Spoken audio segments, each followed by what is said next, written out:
Disclaimer, ये कहानी काल्पनिक है। ये कहानी मनोरंजन के उद्देश्य के लिए बनाई गई है। इसमें दिए गए सभी पात्र घटित और नाम सभी काल्पनिक हैं। ये कहानी किसी को भावना, परंपरा, नाम पर आधारित नहीं बनाई गई है। इस कहानी में सभी चीज लेखक द्वारा की गई कल्पना से उत्पन्न हुई है।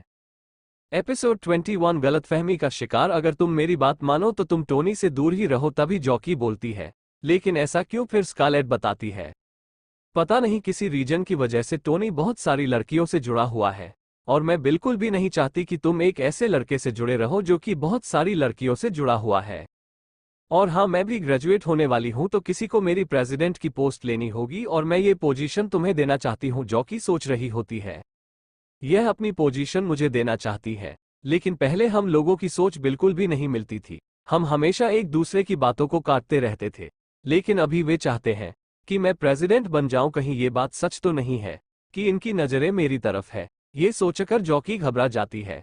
फिर जॉकी बोलते हैं, सिस्टर स्कारलेट, मैंने आपके बहुत इज्जत करी है और मैं इतनी कैपेबल नहीं हूं कि मैं प्रेसिडेंट बन सकूं। और जैसा आप टोनी के बारे में सोचती हैं, टोनी वैसा बिल्कुल भी नहीं है। तभी स्कॉट आगे बढ़ते हुए बोलती है, सच में प्यार लोगों को अंधा कर देता है। तुमने खुद को कितना ज्यादा चेंज कर दिया है। तुम काफी ज्यादा स्ट्रिक्ट और वैल्यू वाली लड़की थी, लेकिन अब कैसी हो गई हो? तभी जॉकी बोल रही है, मैं तो ये सोच रही थी कि मैं स्टूडेंट यूनियन से रिजाइन कर दूं ताकि मैं टोनी के साथ में ज्यादा टाइम स्पेंड कर सकूं। स्कारलेट बोलते, तुम बिल्कुल पागल हो चुकी हो। तुम इतनी कंफ्यूज क्यों लग रही हो और तुम अपनी पोजीशन क्यों छोड़ना चाहती हो? सच में टोन जैसे लोग तुम जैसी प्यारी लड़कियों के लिए खतरा है। और जो स्कारलेट की अफेक्शन होती है टोनी को लेके वो -90 हो जाती है। वहीं टोनी बैठे बैठे सोच रहा होता है, मैंने तो इसको कुछ बोला भी नहीं तो आखिर ये मुझे प्रोवोक क्यों कर रही है। फिर हम देखते हैं, पार्टी खत्म हो गई होती है। जाओ कि सभी को बाय बोलते हुए कह रही होती है। रास्ते में सभी लोग आराम से जाना और जब टोनी जाता है तो वो उसे रोक लेती है। कहती है, मुझे तुमसे कुछ बात करनी थी। आगे हम देखते हैं, टोनी बाहर निकलते हुए सोच रहा होता है, जाके काफी ज्यादा क्यूट हो गई है। मुझे तो ये लग रहा था कि वो आज मुझे रात को रोकने के लिए बोलेगी, लेकिन उसने मुझसे सिर्फ एक मूवी देखने के लिए बोला है। तभी टोनी को किसी के रोने की आवाज सुनाई देती है और वो देखता है ब्रदर टैंग साइड में बैठ के रो रहे होते हैं। टोनी बोलता है, ये तो मिस्टर टैंग है ना, आखिर अभी तक यहां से गए क्यों नहीं? फिर टोनी सीनियर टैंग के पास जाते हुए बोलता है, ब्रदर टैंक आप क्या कर रहे हैं? वहीं ब्रदर टैंक घबराते हुए बोलते हैं, तुम टोनी हो ना? टोनी बोलता है, मैं अभी भी आपको याद हूं। ये तो मेरे लिए काफी ज्यादा इज्जत की बात है और आप तो मुझसे ऐसे पियानो का मैच हारे थे। आखिर आप क्यों रहे हैं? वहीं मिस्टर टैंक बोल रहे होते हैं, तुम्हारे कहने का मतलब क्या है? कहीं तुम मुझे यहाँ पे नीचे तो नहीं देख रहे ना? टोनी बोलता है, नहीं, मेरे कहने का मतलब वो नहीं था। आप काफी ज्यादा सेंसिटिव है। टैंक बोलता है, मैं ये बात मानता हूं कि तुम्हारे जैसा लूजर मुझसे पियाने बजाने में ज्यादा अच्छा है, लेकिन ऐसा हर काम में नहीं है। मेरी फैमिली का बैकग्राउंड, वेल्थ, स्टेटस, हर चीज तुमसे काफी ज्यादा अच्छा है। तुम्हें पता है मेरे पास में एक कार है जिसकी कीमत $4 मिलियन है। तुम्हारी शक्ल देख के लगता है कि तुम्हारे पास में तो कोई कार भी नहीं होगी। चलो मैं तुम्हारे घर तक एक राइड दे देता हूं। लेकिन तभी वो देखता है टोनी अपनी करारी में बैठ रहा होता है। ये देख के टैंक फिर से रोने लगता है और बोलता है, आखिर ये कैसे पॉसिबल हो सकता है? इसके पास एक करारी कार है। वहीं टोनी अपने घर पे जाते हुए सोच रहा होता है, कल मुझे जाके के साथ में कौन सी मूवी देखनी चाहिए। तभी उसकी नज़र स्कॉलर पे पड़ती है, जो कि रास्ते में खड़ी होकर बस का इंतजार कर रही होती है। टोनी सोच रहा होता है, यह अकेली इतनी रात को बस का इंतजार कर रही है। साथ ही इसने बहुत छोटे कपड़े पहन रखे हैं। अभी तो ठंड का टाइम है, अगर ऐसे ही बाहर रहती है तो उसे पक्का ठंड लग जाएगी। लेकिन इस लड़की का बिहेवियर मेरी तरफ काफी ज्यादा गंदा है, इसी वजह से मैं इसकी हेल्प नहीं कर सकता। और चलो मैं इसे अभी और माइनस अफेक्शन पॉइंट लेके यहां से चलता हूं। ये बोलते हुए आगे बढ़ जाता है।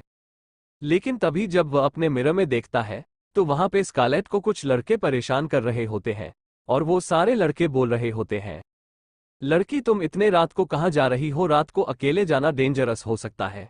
यहाँ पे हम तुम्हारे बॉडीगार्ड की तरह काम कर सकते हैं।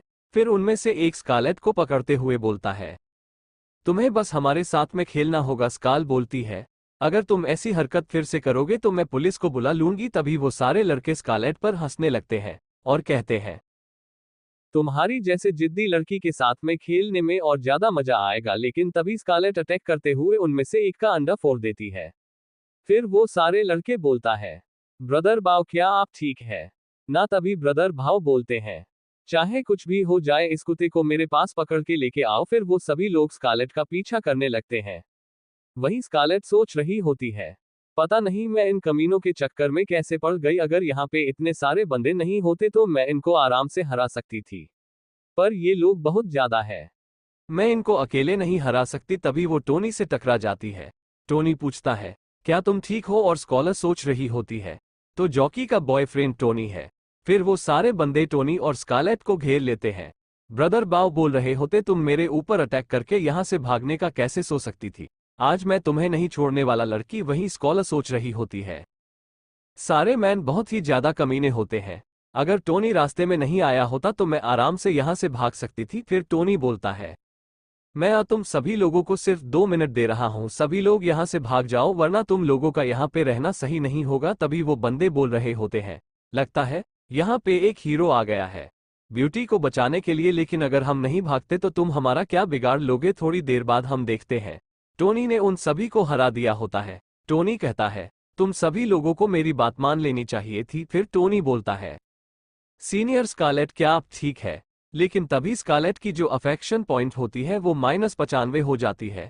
वही टोनी सोच रहा होता है, आखिर अब मैंने क्या कर दिया? क्या मैंने इसको बचा के गलती करी है? आखिर इसका अफेक्शन हमेशा गिर क्यों जाता है, कभी ऊपर क्यों नहीं जाता? -95 होने का तो यही मतलब है, इसके लिए मैं और कचरा बराबर है। तभी स्कारलेट बोलती है, तुम्हें क्या लगता है ये इंटरेस्टिंग है? तुम ऐसे ट्रीट करके बाकी लड़कों को फंसा सकते हो, पर मुझे नहीं। मैं यहाँ पे बस का वेट कर रही थी, तभी इन सारे गैंगस्टर्स का यहाँ पे आ जाना और तुम्हारा हीरो बनके मुझे बचाना लगता है। तुम खुद को कुछ ज्यादा ही होशियार समझ रहे थे और मुझे बेवकूफ जो कि यह समझ नहीं पाएगी। फिर काले टोनी का कॉलर पकड़ते हुए बोलती है, मैं ऑलरेडी बहुत ज्यादा गुस्से में हूँ क्योंकि मैं तुमसे जॉकी को नहीं बचा पा रही और तुम मेरे पास आने की कोशिश भी मत करना कचरे। वही टोनी सोच रहा होता, ये लड़की बहुत ही बड़ी गलतफहमी में है।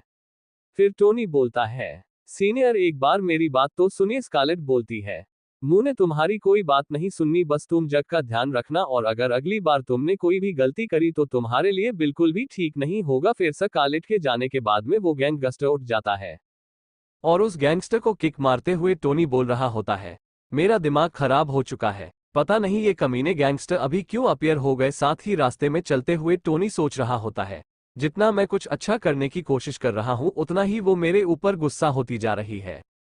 तभी टोनी के फोन पे कॉल आता है। वो कहता है, इतनी रात को किसका कॉल आ रहा है? जब वो देखता है तो वो रोया होती है। टोनी बोलता है, रोया क्या हुआ? रोया बोलती है, क्या तुम कल फ्री हो? मेरी कल कोई भी क्लास नहीं थी, इसी वजह से मुझे तुम्हारे साथ में मूवी देखनी थी। वहीं टोनी सोच रहा होता है, कल मुझे जॉकी ने भी मूवी देखने के लिए बुलाया है और अब मुझे ये भी बुला रही है, इसका मतलब कल का दिन मेरे लिए काफी ज्यादा बिजी होने वाला है।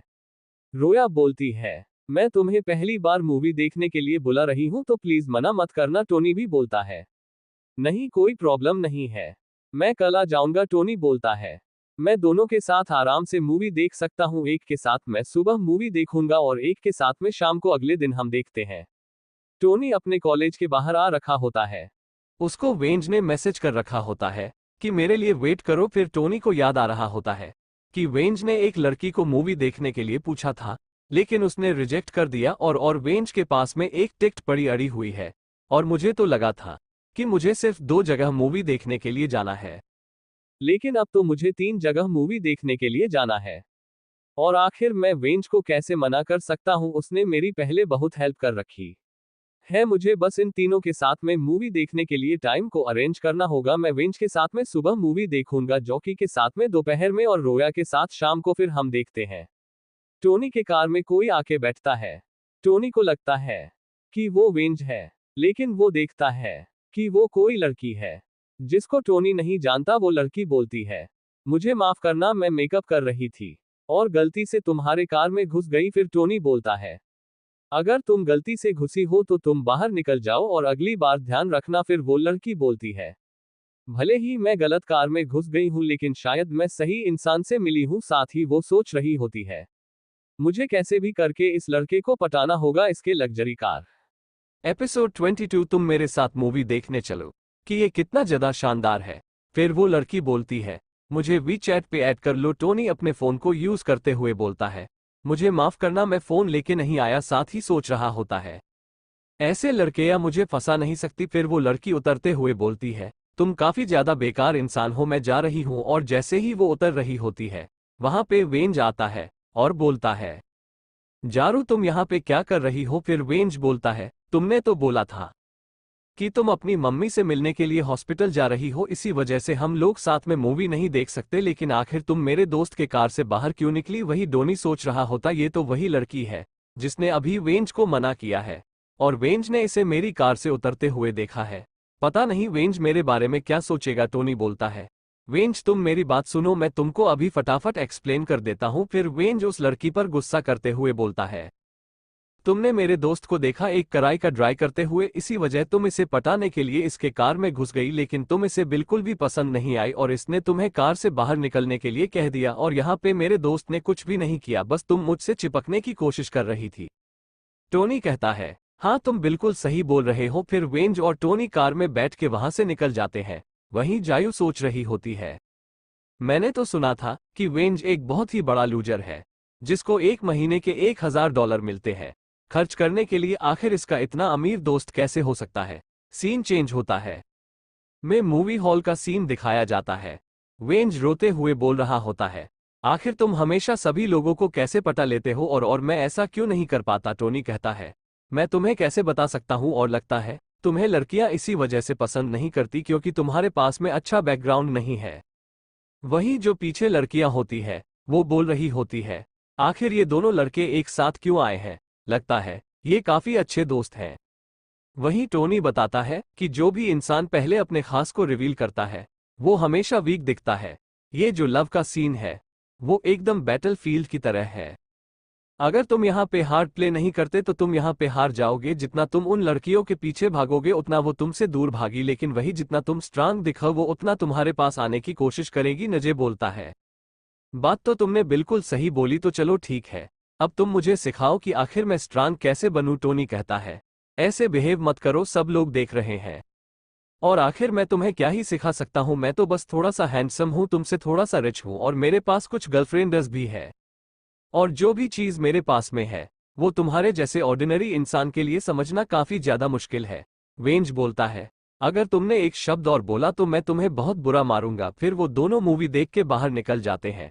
वेंज कहता है मुझे तुमसे बात करके बहुत ज्यादा मजा आया, अब मुझे समझ में आया कि मुझे फ्यूचर में क्या करना है। टोनी बोलता है अगर मैंने तुम्हारी हेल्प करी तो तुम मेरा एक काम करो, 2 घंटे बाद मुझे कॉल कर देना। और टोनी की सारी बातें सुन के वेंज को कुछ भी समझ में नहीं आ रहा होता। वही टोनी सोच रहा होता है मुझे पता चल गया कि आखिर मैं कैसे जॉकी के पास से रोया के पास जाऊंगा। सीन चेंज होता है और हम देखते हैं जॉकी को जो कि वेट कर रही होती है और कहती है आधे घंटे के अंदर शो स्टार्ट होने वाला है, आखिर टोनी आया क्यों नहीं। तभी जॉकी के पास एक लड़का आता है और वो बोलता है हेलो मेरा नाम है वुवन और मैं देख रहा हूं तुम कम से यहाँ पे अकेली खड़ी हो, क्या तुम मुझे विजेट पे ऐड करना चाहोगी। तभी जॉकी बोलती है अभी मुझे किसी से मिलने के लिए जाना है तो मैं ये काम नहीं कर सकती। और ववन बोलता है तुम्हें मुझे विजेट पे ऐड करने पे तुम्हारा कुछ भी नहीं बिगड़ेगा और अगर तुम चाहो तो बाद में मेरे नंबर को डिलीट भी कर सकती हो, लेकिन बस अभी के लिए मुझे ऐड कर लो। फिर टोनी वहां पे आते हुए बोलता है जिस टेक्निक को तुम यूज कर रहे हो वो काफी ज्यादा गलत टेक्निक है। फिर टोनी जग के पास जाते हुए बोलता है मिस हमें कहीं और चल के बात करनी चाहिए। वहीं वुवन सोच रहा होता है आखिर लड़का कौन है और ये ऐसे एक्ट क्यों कर रहा है। थोड़ी देर बाद हम देखते हैं टोनी और जॉकी को जो कि मूवी देख रहे होते हैं, लेकिन टोनी अपने फोन पर ध्यान लगा के बैठा होता है। जॉकी बोलती है क्या तुम्हें मूवी पसंद नहीं आ रही है, तुमने कब से अपना ध्यान अपने फोन में लगा रखा है। टोनी कहता है कि नहीं ऐसी कोई बात नहीं है, फिलहाल मैं अपने फैमिली बिजनेस में काफी ज्यादा बिजी हो गया था और इसी वजह से मैं अपने मूवी पर ध्यान भी नहीं दे पा रहा। वही जॉकी सोच रही होती है इसकी इतनी बड़ी फैमिली है और इतना बड़ा बैकग्राउंड है, इसके पास बहुत सारे काम रहते होंगे, ये मेरी तरह फ्री नहीं है। लेकिन इतना सारा प्रेशर झेलने के बावजूद भी ये मेरे पास आया टाइम निकाल के, यह मेरे लिए बहुत बड़ी बात है। साथ ही सोच रही होती है बाकी सभी लोगों ने पार्टी में सिर्फ टोनी की स्किल्स देखी, लेकिन उसके स्किल के पीछे परफेक्शन की मेहनत कोई भी नहीं देख पाया, और उस दिन होटल में टोनी ने उस लड़के को पटक दिया था। इसका मतलब टोनी ने हर टाइप की चीजों में बचपन से ही प्रैक्टिस करी है और अभी वो हर चीज में मास्टर है, लेकिन इतना परफेक्ट बनने के लिए उसे बहुत सारी मेहनत करनी पड़ी होगी। और मैं यहाँ पे इतनी सेल्फिश लड़की हूँ कि मैंने अपने सेल्फिश डिजायर के लिए इसको परेशान किया, ये सोचते हुए जॉकी रोने लगती है। वही टोनी सोच रहा होता है, जो मूवी हम देख रहे हैं वो एक एक्शन मूवी है, आखिर रोने क्यों लगी। फिर वो लोग बाहर आ गए होते हैं और जॉकी बोलती है, मुझे भूख लगी है, क्या हमें कहीं चल के खाना खाना चाहिए। लेकिन हम देखते टोनी के फोन पे कॉल आ जाता है।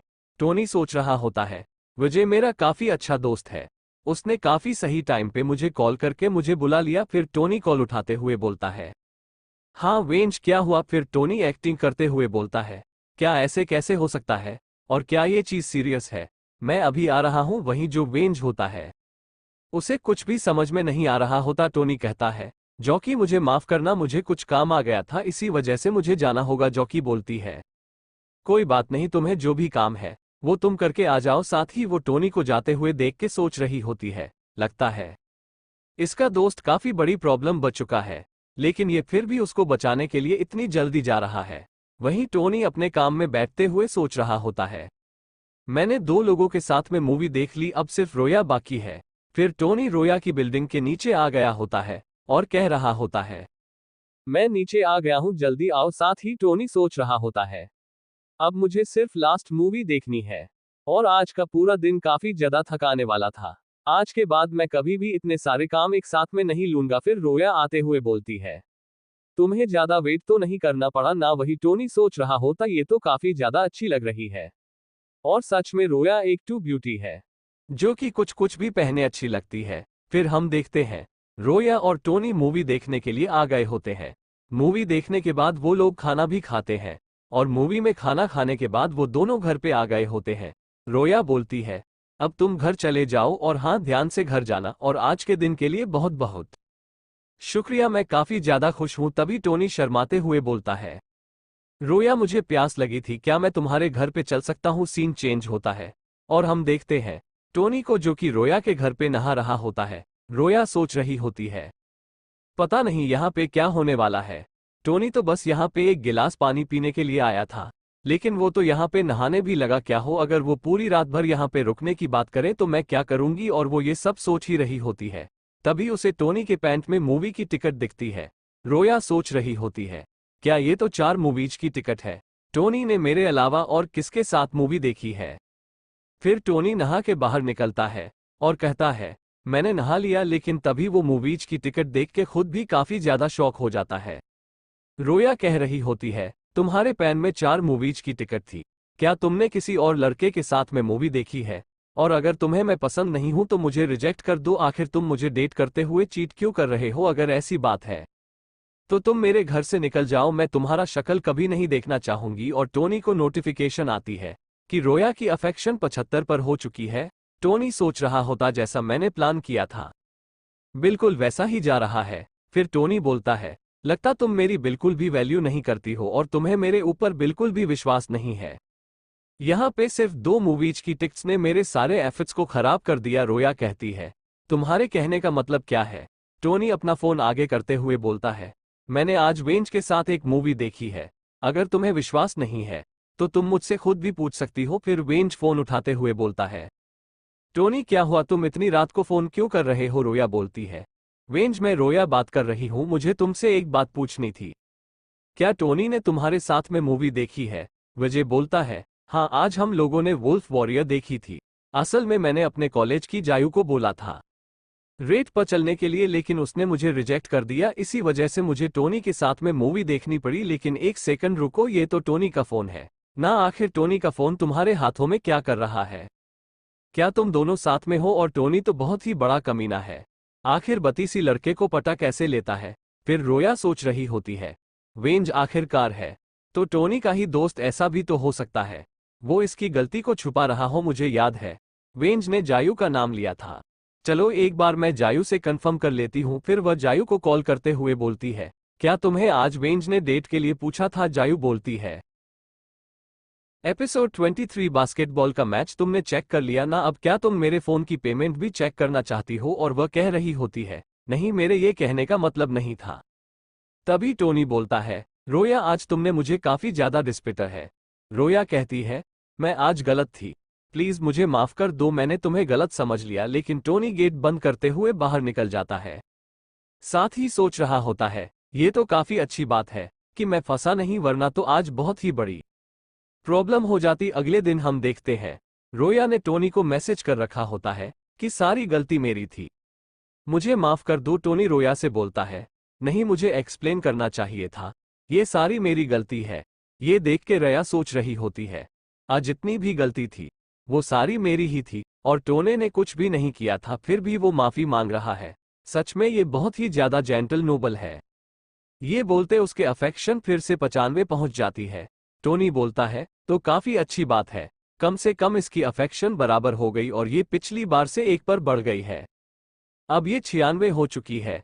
और हम देखते हैं, टोनी को रिवॉर्ड के तौर पे 10 स्ट्रेंथ बॉय मिले होते हैं।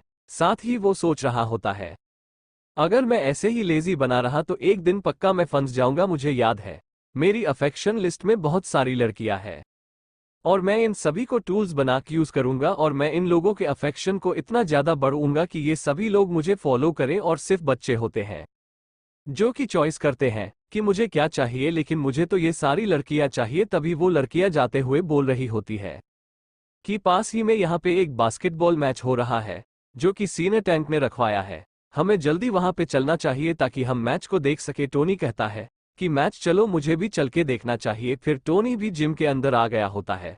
वहां पे सभी लड़कियां टैंक के नाम के नारे लगा रही होती हैं और टोनी सोच रहा होता है, आखिर ये लोग क्या कर रही हैं?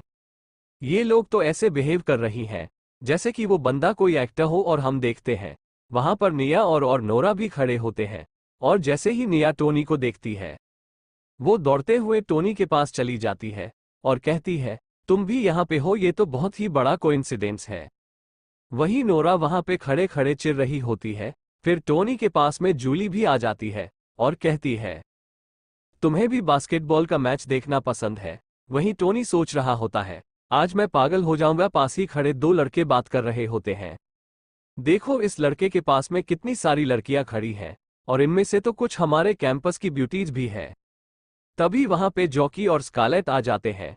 स्काल बोलते हैं, तुम लोगों को शर्म नहीं आ रही? तुम यहाँ पे लड़कियों के पीठ पीछे उन लोगों की बातें कर रहे हो। वो लड़के बोल रहे होते हैं, प्लीज हमें माफ कर दो, हम कभी भी ऐसा नहीं करेंगे। वही स्कॉलर सोच रही होती है, पूरी की पूरी जगह कचरे से भरी हुई है।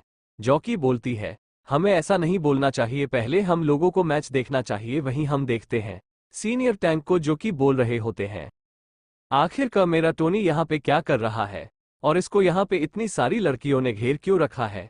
क्या इन सभी लड़कियों को यहाँ पे मैं नहीं दिख रहा? फिर वो युग को देखते हुए बोलता है, अब मेरा चांस से रिवेंज लेने का। मैं पिछले 2.5 साल से बास्केटबॉल प्रैक्टिस कर रहा हूं और पक्का से टोनी मुझे बास्केटबॉल में तो नहीं हरा सकता। ये बोलते हुए टोनी की तरह अपनी बॉल फेंक देता है, लेकिन टोनी भी उसके बॉल को रोक लेता है और कहता है, तुम्हारे ये करने का मतलब क्या था? मैं ये मानता हूं कि तुम और पियानो मैच हार गए, लेकिन उसका गुस्सा तुम मेरे ऊपर अटैक करके निकाल रहे हो। सीनियर टैंक बोलता है, तुम में रिवेंज लेने के काबिल भी नहीं हो और क्या तुम यहाँ पे मेरे साथ में बास्केटबॉल में 1 वर्सेस 1 करना चाहोगे? फिर टोनी उस बास्केटबॉल को काफी ज्यादा जोर से पकड़ते हुए सीनियर टैंक की तरफ फेंक देता है। टोनी कह रहा होता है, तुम यहाँ पे बॉल से खेलने की बात कर रहे हो, लेकिन मैं यहाँ पर तुम्हारी बॉडी के साथ खेलूंगा। वही टैंक सोच रहा होता है, इस लड़के को तो मैं आराम से रोक सकता हूँ। लेकिन तभी उसे वो बास्केटबॉल आग काफी जोर से लगती है और वो पीछे की तरफ गिर जाता है। जकी बोल रही था, जो सीनियर टैंक है वो पूरे बास्केटबॉल टीम के कैप्टन है, लेकिन फिर भी वो टोनी के सिर्फ एक सर्विस को नहीं संभाल पा रहे। स्कारलेट बोल रही होती है, तुम्हें समझ में नहीं आ रहा यहाँ पे क्या चल रहा है? असल में टोनी ने यहाँ पे किसी भी स्किल का यूज नहीं किया है, उसने सिर्फ अपने फोर्स का यूज किया है।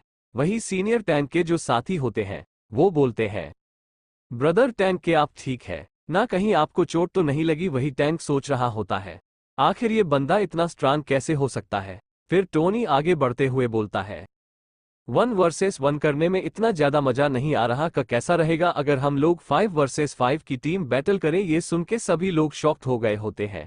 सीनियर टैंक सोच रहे होते हैं, यहाँ पे जितने भी प्लेयर्स हैं वो सभी मेरे टीम के हैं यहाँ तक कि जो रेफरी है वो भी मेरे ही अंडर में आता है, लेकिन फिर भी ये मेरे साथ में 5 वर्सेस 5 करना चाहता है। इसको ये नहीं पता कि ये 5 वर्सेस 5 नहीं 1 वर्सेस 9 होने वाला है। फिर उनके बीच में गेम स्टार्ट हो जाता है। बॉल के साथ आगे बढ़ते हुए सीनियर टैंक सोच रहे होते हैं, आज मैं तुम्हें बहुत ज्यादा परेशान करूंगा और मैं तुम्हारी इतनी बेइज्जती करूंगा कि जाओ कि तुम्हें छोड़ दे और मेरे पास में आ जाए। वहीं टोनी को टोनी के टीम के बंदों ने घेर रखा होता है। टोनी सोच रहा होता है, ये कमीने उस टैंक की बात मान रहे हैं, यहाँ पे ये लोग उसके लिए मुझे रोक रहे हैं, लेकिन इन बेवकूफ को नहीं पता कि ये मुझे रोक नहीं सकते। फिर वो अपने सिस्टम से 30 साल की बास्केटबॉल एक्सपर्टी मांग लेता है। तभी टैंक बोलता है, ये परफेक्ट टाइम है शो ऑफ करने का। जैसे वो अपनी बॉल को गोल में डालने वाला होता है, टोनी उसे रोक देता है। ये देख के यहाँ पे सभी लोग शॉक्ड हो गए होते हैं। यहाँ पे टोनी ने टैंक को बास्केटबॉल में गोल करने से रोक दिया। वहीं जिन बंदों ने टोनी को घेर रखा होता है वो सोच रहे होते हैं, आखिर ये हमारे पास से निकला कैसे? ऐसा लगा कि उसने थोड़ा सा मूव किया और वहां से निकल गया। वही टैंक भी सोच रहा होता है, इसने जो किया वो एकदम इम्पॉसिबल है। टोनी बोलता है, अब बॉल मेरे हाथ में है, अब मेरी बारी है गोल करने की। लेकिन तभी रेफरी गेम को वापस स्टार्ट कर देता है। टोनी सोच रहा होता है, यहाँ पे रेफरी भी बिका हुआ है, जैसे ही बॉल मेरे हाथ में है। इसने विसल बजा दी। फिर टैंक अपना पहला गोल कर देता है। साथ ही सोच रहा होता है, इसे क्या ही फर्क पड़ता है, अगर तुम एक अच्छे प्लेयर हो, जब भी तुम्हारे हाथ में बॉल आएगी मैं रेफरी से विसल बजा दूंगा। इस बेवकूफ को तो ये भी नहीं पता कि ये मुझे इस स्टेडियम में बिल्कुल भी नहीं हरा सकता। आखिर ये रेफरी बार बार टोनी के हाथ में बॉल आने पे विसल क्यों बजा रहा है? यहाँ पे लोग बिल्कुल भी स्पोर्टमैनशिप नहीं रख रहे, ये बहुत ही घटिया काम कर रहे हैं। वही टोनी सोच रहा होता है, टैंक तुम बहुत घटिया काम कर रहे हो, तुमने सच में मुझे काफी ज्यादा गुस्सा दिला दिया है।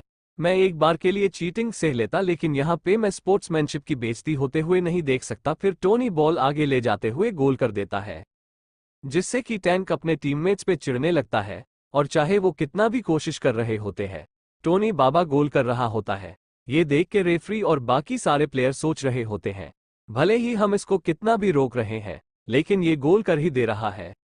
असल में ये बंदा अकेले ही काफी ज्यादा मेहनत कर रहा है ताकि अपने स्पोर्ट्समैनशिप की इज्जत बचा सके। तभी उस रेफरी को अपने फादर की बात आ जाती है, जिसने बताया था कि एक रेफरी गेम को संभालता है और कभी भी अपना विसल बजाने से पहले 100 बार सोचना, क्योंकि वो गेम की जीत हार डिसाइड करती है और कभी भी तुम्हारा डिसीजन गलत नहीं होना चाहिए। वहीं जो बाकी प्लेयर्स होते हैं उनको याद आ रहा होता है कि उनके कोच ने उनको बताया था कि कभी भी चीटिंग नहीं करनी चाहिए, गेम में जीत और हार तो चलती ही रहती है, पर स्पोर्ट्समैनशिप कभी भी खराब नहीं करनी चाहिए। ये बातें याद करके प्लेयर और रेफरी दोनों ही रोने लगते हैं। साथ ही सोच रहे होते हैं, हम अपने टीचर और कोचेस के बातों को भूल गए, लेकिन ये लड़का अकेले हार्ड वर्क कर रहा है।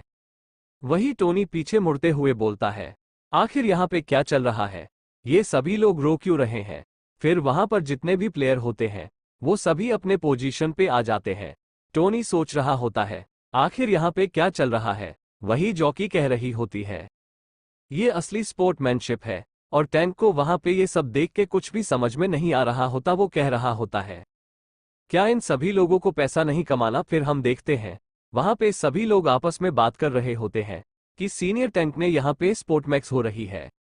वही टैंक सोच रहा होता है, भले ही मुझे कुछ भी क्यों ना करना पड़े, पर मैं ये गोल रोक के रहूंगा। फिर जैसे ही टोनी गोल करने के लिए आगे बढ़ता है, टैंक उसके पेट पे कोनी मारने लगता है। साथ ही सोच रहा होता है, भले तुम ये गेम जीत जाओ, लेकिन इस हिट के बाद तुम कुछ दिन तक उठ नहीं पाओगे। लेकिन टोनी की बॉडी काफी ज्यादा स्ट्रांग होने की वजह से टैंक का हाथ टूट जाता है। चिल्लाते हुए टैंक बोल रहा होता है, आखिर कैसे पॉसिबल हो सकता है? मेरा हाथ कैसे टूट गया? वह जो टोनी होता है वो गोल कर देता है। और टोनी के गोल करने की वजह से जाओ की नोरा, निया और जूली इन सभी के अफेक्शन पॉइंट 1 पॉइंट से बढ़ जाते हैं जिसकी और टोनी के गोल करने की वजह से जाओ की नोरा, निया और जूली इन सभी के अफेक्शन पॉइंट 1 पॉइंट से बढ़ जाते हैं। एपिसोड 24 नताशा एक्ट्रेस, जिसकी वजह से टोनी को सबकी तरफ से 10-10 स्ट्रेंथ पॉइंट मिलते हैं। टोनी टैंक से बोलता है, भले ही तुम्हारी एबिलिटीज कितनी भी ज्यादा अच्छी हो, लेकिन तुम्हें कैप्टन बनने के लायक नहीं, और तुम जैसे बेकू के साथ में कंपटीशन करना मेरे लिए एकदम बेइज्जती की बात है। टैंक बोलता है, टोनी ज्यादा एरोगेंट मत बनो, आज या कल मैं तुम्हें पक्का से हरा दूंगा। वहीं जूली बोतल लेकर खड़ी होती है। और बोलती है, टोनी कहाँ गया, मुझे उसे अपने हाथों से पानी पिलाना है। वहीं नोरा, निया और जॉकी भी बोतल लेकर खड़े होते हैं। लेकिन टोनी बाहर आ गया होता है। घर आते हुए टोनी बोल रहा होता है, मेरी किस्मत काफी ज्यादा अच्छी है कि मैं वहां से भाग पाया, वरना मैं जिसकी बोतल पहले चूज करता, बाकी तूने मुझे मार डालती। फिर टोनी अपने घर पे आ गया होता है और शावर ले रहा होता है। टोनी कहता है, गेम खेलने के बाद में शावर लेने का मजा ही कुछ और है। और जब वो अपने फोन में देखता है तो वहां पे चैट ग्रुप में मैसेज आ रखे होते हैं। वहां पे एक बंदे ने मैसेज कर रखा होता है, क्या तुम्हें वाइफ चाहिए। ये पढ़ने के बाद में टोनी एकदम शॉक्ड हो गया होता है। फिर हमें एक एक्ट्रेस नताशा रोमनॉफ के बारे में बताया जाता है, जिसने कि 22 की एज में बेस्ट एक्ट्रेस का अवार्ड जीता था।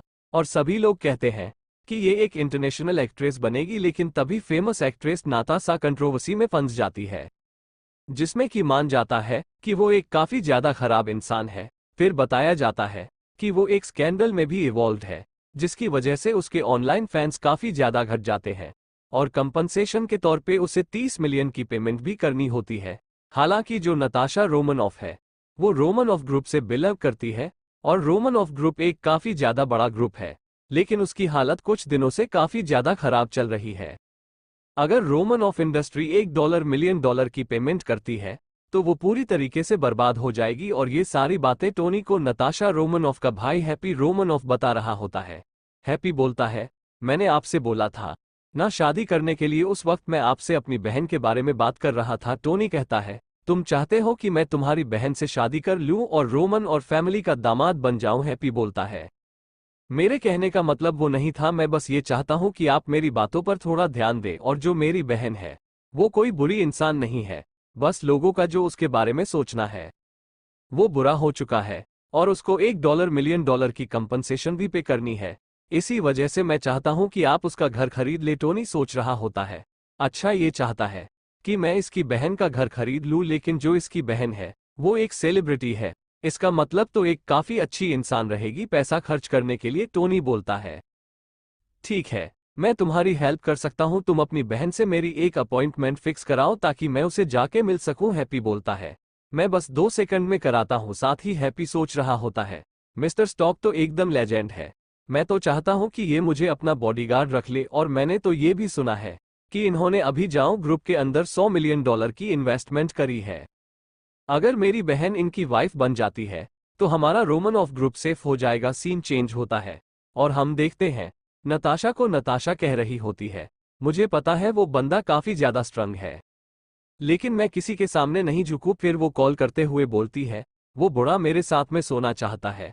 आखिर उस कमीने के सोचने की हिम्मत कैसे हुई। फिर नताशा कहती है, लेकिन अब मैं कर भी क्या सकती हूँ, मेरे को कंपनसेशन देने के लिए कुछ ना कुछ तो करना ही पड़ेगा और मेरा सपना सिर्फ एक एक्ट्रेस बनने का था, आखिर इतना ज्यादा मुश्किल क्यों होता जा रहा है। तभी नताशा के फोन पे हैप्पी का फोन आता है। हैप्पी बोलता है, सिस्टर मुझे एक काफी ज्यादा पावरफुल इंसान मिला है जो कि आपको काफी आराम से पैसे दे सकता है और आपको टेंशन लेने की भी बिल्कुल जरूरत नहीं है। नताशा बोलती है, क्या तूने सुबह सुबह पी ली है, आखिर तुम क्या फालतू बातें कर रहे हो। तभी हैप्पी बोलता है, जिस बंदे ने मुझे प्रॉमिस किया है आजकल वो काफी ज्यादा सर्च में चल रहा है और उनके लिए आपका घर खरीदना कोई बहुत बड़ी बात नहीं है। मैं यहाँ पे मिस्टर टोनी स्टॉक की बात कर रहा हूँ। और टोनी स्टॉक नाम सुनते ही नताशा के मन में एक बहुत ही बड़े मोटे से आदमी की शक्ल आती है। फिर नताशा बोलते, तुमने पहले भी किसी बोए ठग को भेजा था, अब तुम फिर से वैसा ही काम कर रहे हो। हैप्पी बोलता है, सिस्टर मेरी बात मानो, मिस्टर स्टॉक काफी ज्यादा औसम इंसान है, मेरे को पक्का भरोसा है कि वो आपको काफी ज्यादा अच्छे लगेंगे और वो आपका घर भी खरीद लेंगे। और हाँ एक बात याद रखना, उनसे काफी अच्छी तरीके से बिहेव करना। फिर नताशा अपना फोन पटक हुए बोलती है, कोई भी मैन ठीक नहीं होता, स्पेशली मेरे भाई के भेजे हुए, और आपसे मैं किसी भी मैन से एक पैसा नहीं लूंगी। आगे हम देखते हैं टोनी नताशा के घर के आगे आ गया होता है। टोनी बोलता है, ये लोकेलिटी तो काफी ज्यादा अच्छी है और जो विला मैंने पहले खरीदा था ये उससे भी काफी ज्यादा पास में है, लगता है यही है नताशा का घर। और मुझे बिल्कुल भी नहीं लगा था कि मैं इतनी बड़ी स्टार से इतनी जल्दी मिल पाऊंगा। नताशा कह रही होती है, लगता है वो आ गया। फिर वो चिल्लाते हुए बोलती है, बार बार घंटी मत बजाओ, मैं आ रही हूं। फिर नताशा गेट खोलते हुए चिल्ला रही होती है, लेकिन तभी वो टोनी को देखकर शर्मा जाती है। टोनी बोलता है, हेलो, क्या आप तासा रोमन ऑफ है? मैं हैप्पी का दोस्त हूँ। टोनी को देखते हुए नता सोच रही होती है, क्या ये मिस्टर स्टॉक है? ये तो काफी ज्यादा हैंडसम है। आज तक मैंने बहुत सारे एक्टर्स के साथ में मूवी करी है, लेकिन ये उन सब में सबसे ज्यादा सुंदर है। फिर टोनी बोलता है, शर्माने की कोई जरूरत नहीं है, आओ यहाँ पे बैठो। फिर नताशा बैठते हुए बोलती है, मिस्टर स्टॉक आखिर आपने ये घर क्यों नहीं देखा? टोनी कहता है, मेरे को जितना देखना था मैंने देख लिया है, और यहाँ पर जो जरूरी चीज है वो ये घर नहीं है। नताशा बोलती है, तो फिर क्या है? साथ ही नताशा सोच रही होती है, इस आदमी की आंखों में कुछ तो अलग है। टोनी बोलता है, मैं चाहता हूं कि तुम मेरी गर्लफ्रेंड बनो, तभी हम देखते हैं। नताशा टोनी के अफेक्शन लिस्ट में ऐड हो जाती है। टोनी सोच रहा होता है, पर ज्यादा फालतू बातें करने से अच्छा है कि मैं इसे डायरेक्टली पूछ लूं। देखते हैं इसका रिएक्शन कैसा रहता है। वही नता सोच रही होती है, तुम चाहते हो कि मैं तुम्हारी गर्लफ्रेंड बनूं? लगता है तुमने मुझे काफी ज्यादा नीचे देख लिया। अब मैं तुम्हारी इतनी बेइज्जती करूंगी कि तुम्हें तुम्हारी औकात दिखाई दे। फिर नताशा बोलती है, ठीक है, मैं तुम्हारी लवर बन सकती हूँ, लेकिन मेरी कुछ कंडीशंस है। मुझे 10 प्लस की कार चाहिए। दूसरा, तुम मुझे टेंट सिटी के अंदर एक अपार्टमेंट खरीद के दोगे। तीसरा, तुम मेरी 500 मिलियन डॉलर की मूवी में इन्वेस्ट करोगे और उसकी हीरोइन मैं बनूंगी। कहीं तुम्हें कंडीशन ज्यादा भारी तो नहीं लग रही ना? टोनी बोलता है, क्या बस इतना ही तुम्हारे लिए एक घर काफी नहीं रहेगा? मैं तुम्हारे पूरे खानदान के लिए घर खरीद देता हूँ। ये सुन के वो लड़की एकदम शॉक्ड हो गई होती है। थोड़ी देर बाद हैप्पी आता है और वो देखता है टोनी की कार उसकी बहन के घर के आगे खड़ी होती है। हैप्पी कहता है, ये तो मिस्टर स्टॉक की गाड़ी है, क्या वो अभी तक गए नहीं? फिर वो घर पे आते हुए बोलता है, सिस्टर यहाँ पे तो सिर्फ तुम हो, मिस्टर स्टॉक कहाँ पे है और उनकी कार बाहर क्यों खड़ी है? तभी उसकी बहन बोलती है, तुम्हारे कहने का मतलब करारी कार वो मिस्टर स्टॉक ने मुझे दे दी। हैप्पी कहता है, उस कार की कीमत $1 मिलियन है, आखिर वो ऐसा कैसे कर सकते हैं? नताशा बोलते हैं, सिर्फ इतना ही नहीं, उन्होंने मुझे कुछ पैसे भी दिए हैं। हैप्पी हंसते हुए बोलता है, क्या उन्होंने घर का डिपॉजिट दिया है? कितना दिया है? 1 मिलियन या 3 मिलियन? नताशा बोलती है, 100 मिलियन डॉलर। ये देख के हैप्पी एकदम शॉक्ड हो गया होता है, साथ ही सोच रहा होता है, अभी तक मिस्टर स्टॉक ने ये घर खरीदा भी नहीं है और उन्होंने 120 मिलियन डॉलर दे दिए। कहीं वो मेरी बहन को पसंद तो नहीं करते ना? फिर हैप्पी अपनी बहन से कहता है, मुझे टोनी स्टॉक का साला बनना है। वही नारा सोच रही होती है कि उस बंदे ने मुझे बोला था कि मैं उसकी गर्लफ्रेंड बन जाऊं, लेकिन पता नहीं क्यों मैं भी उसको भूल नहीं पा रही। और उसे याद आता है कि कैसे टोनी ने अपनी कार उसके नाम कर दी थी। और नताशा कहती है कि उसने मुझे एक बार टच भी नहीं किया और इतना बड़ा फेवर करके चला गया। वो सच में एक जेंटलमैन है और लगता भी नहीं है कि वो कोई बुरा इंसान हो सकता है।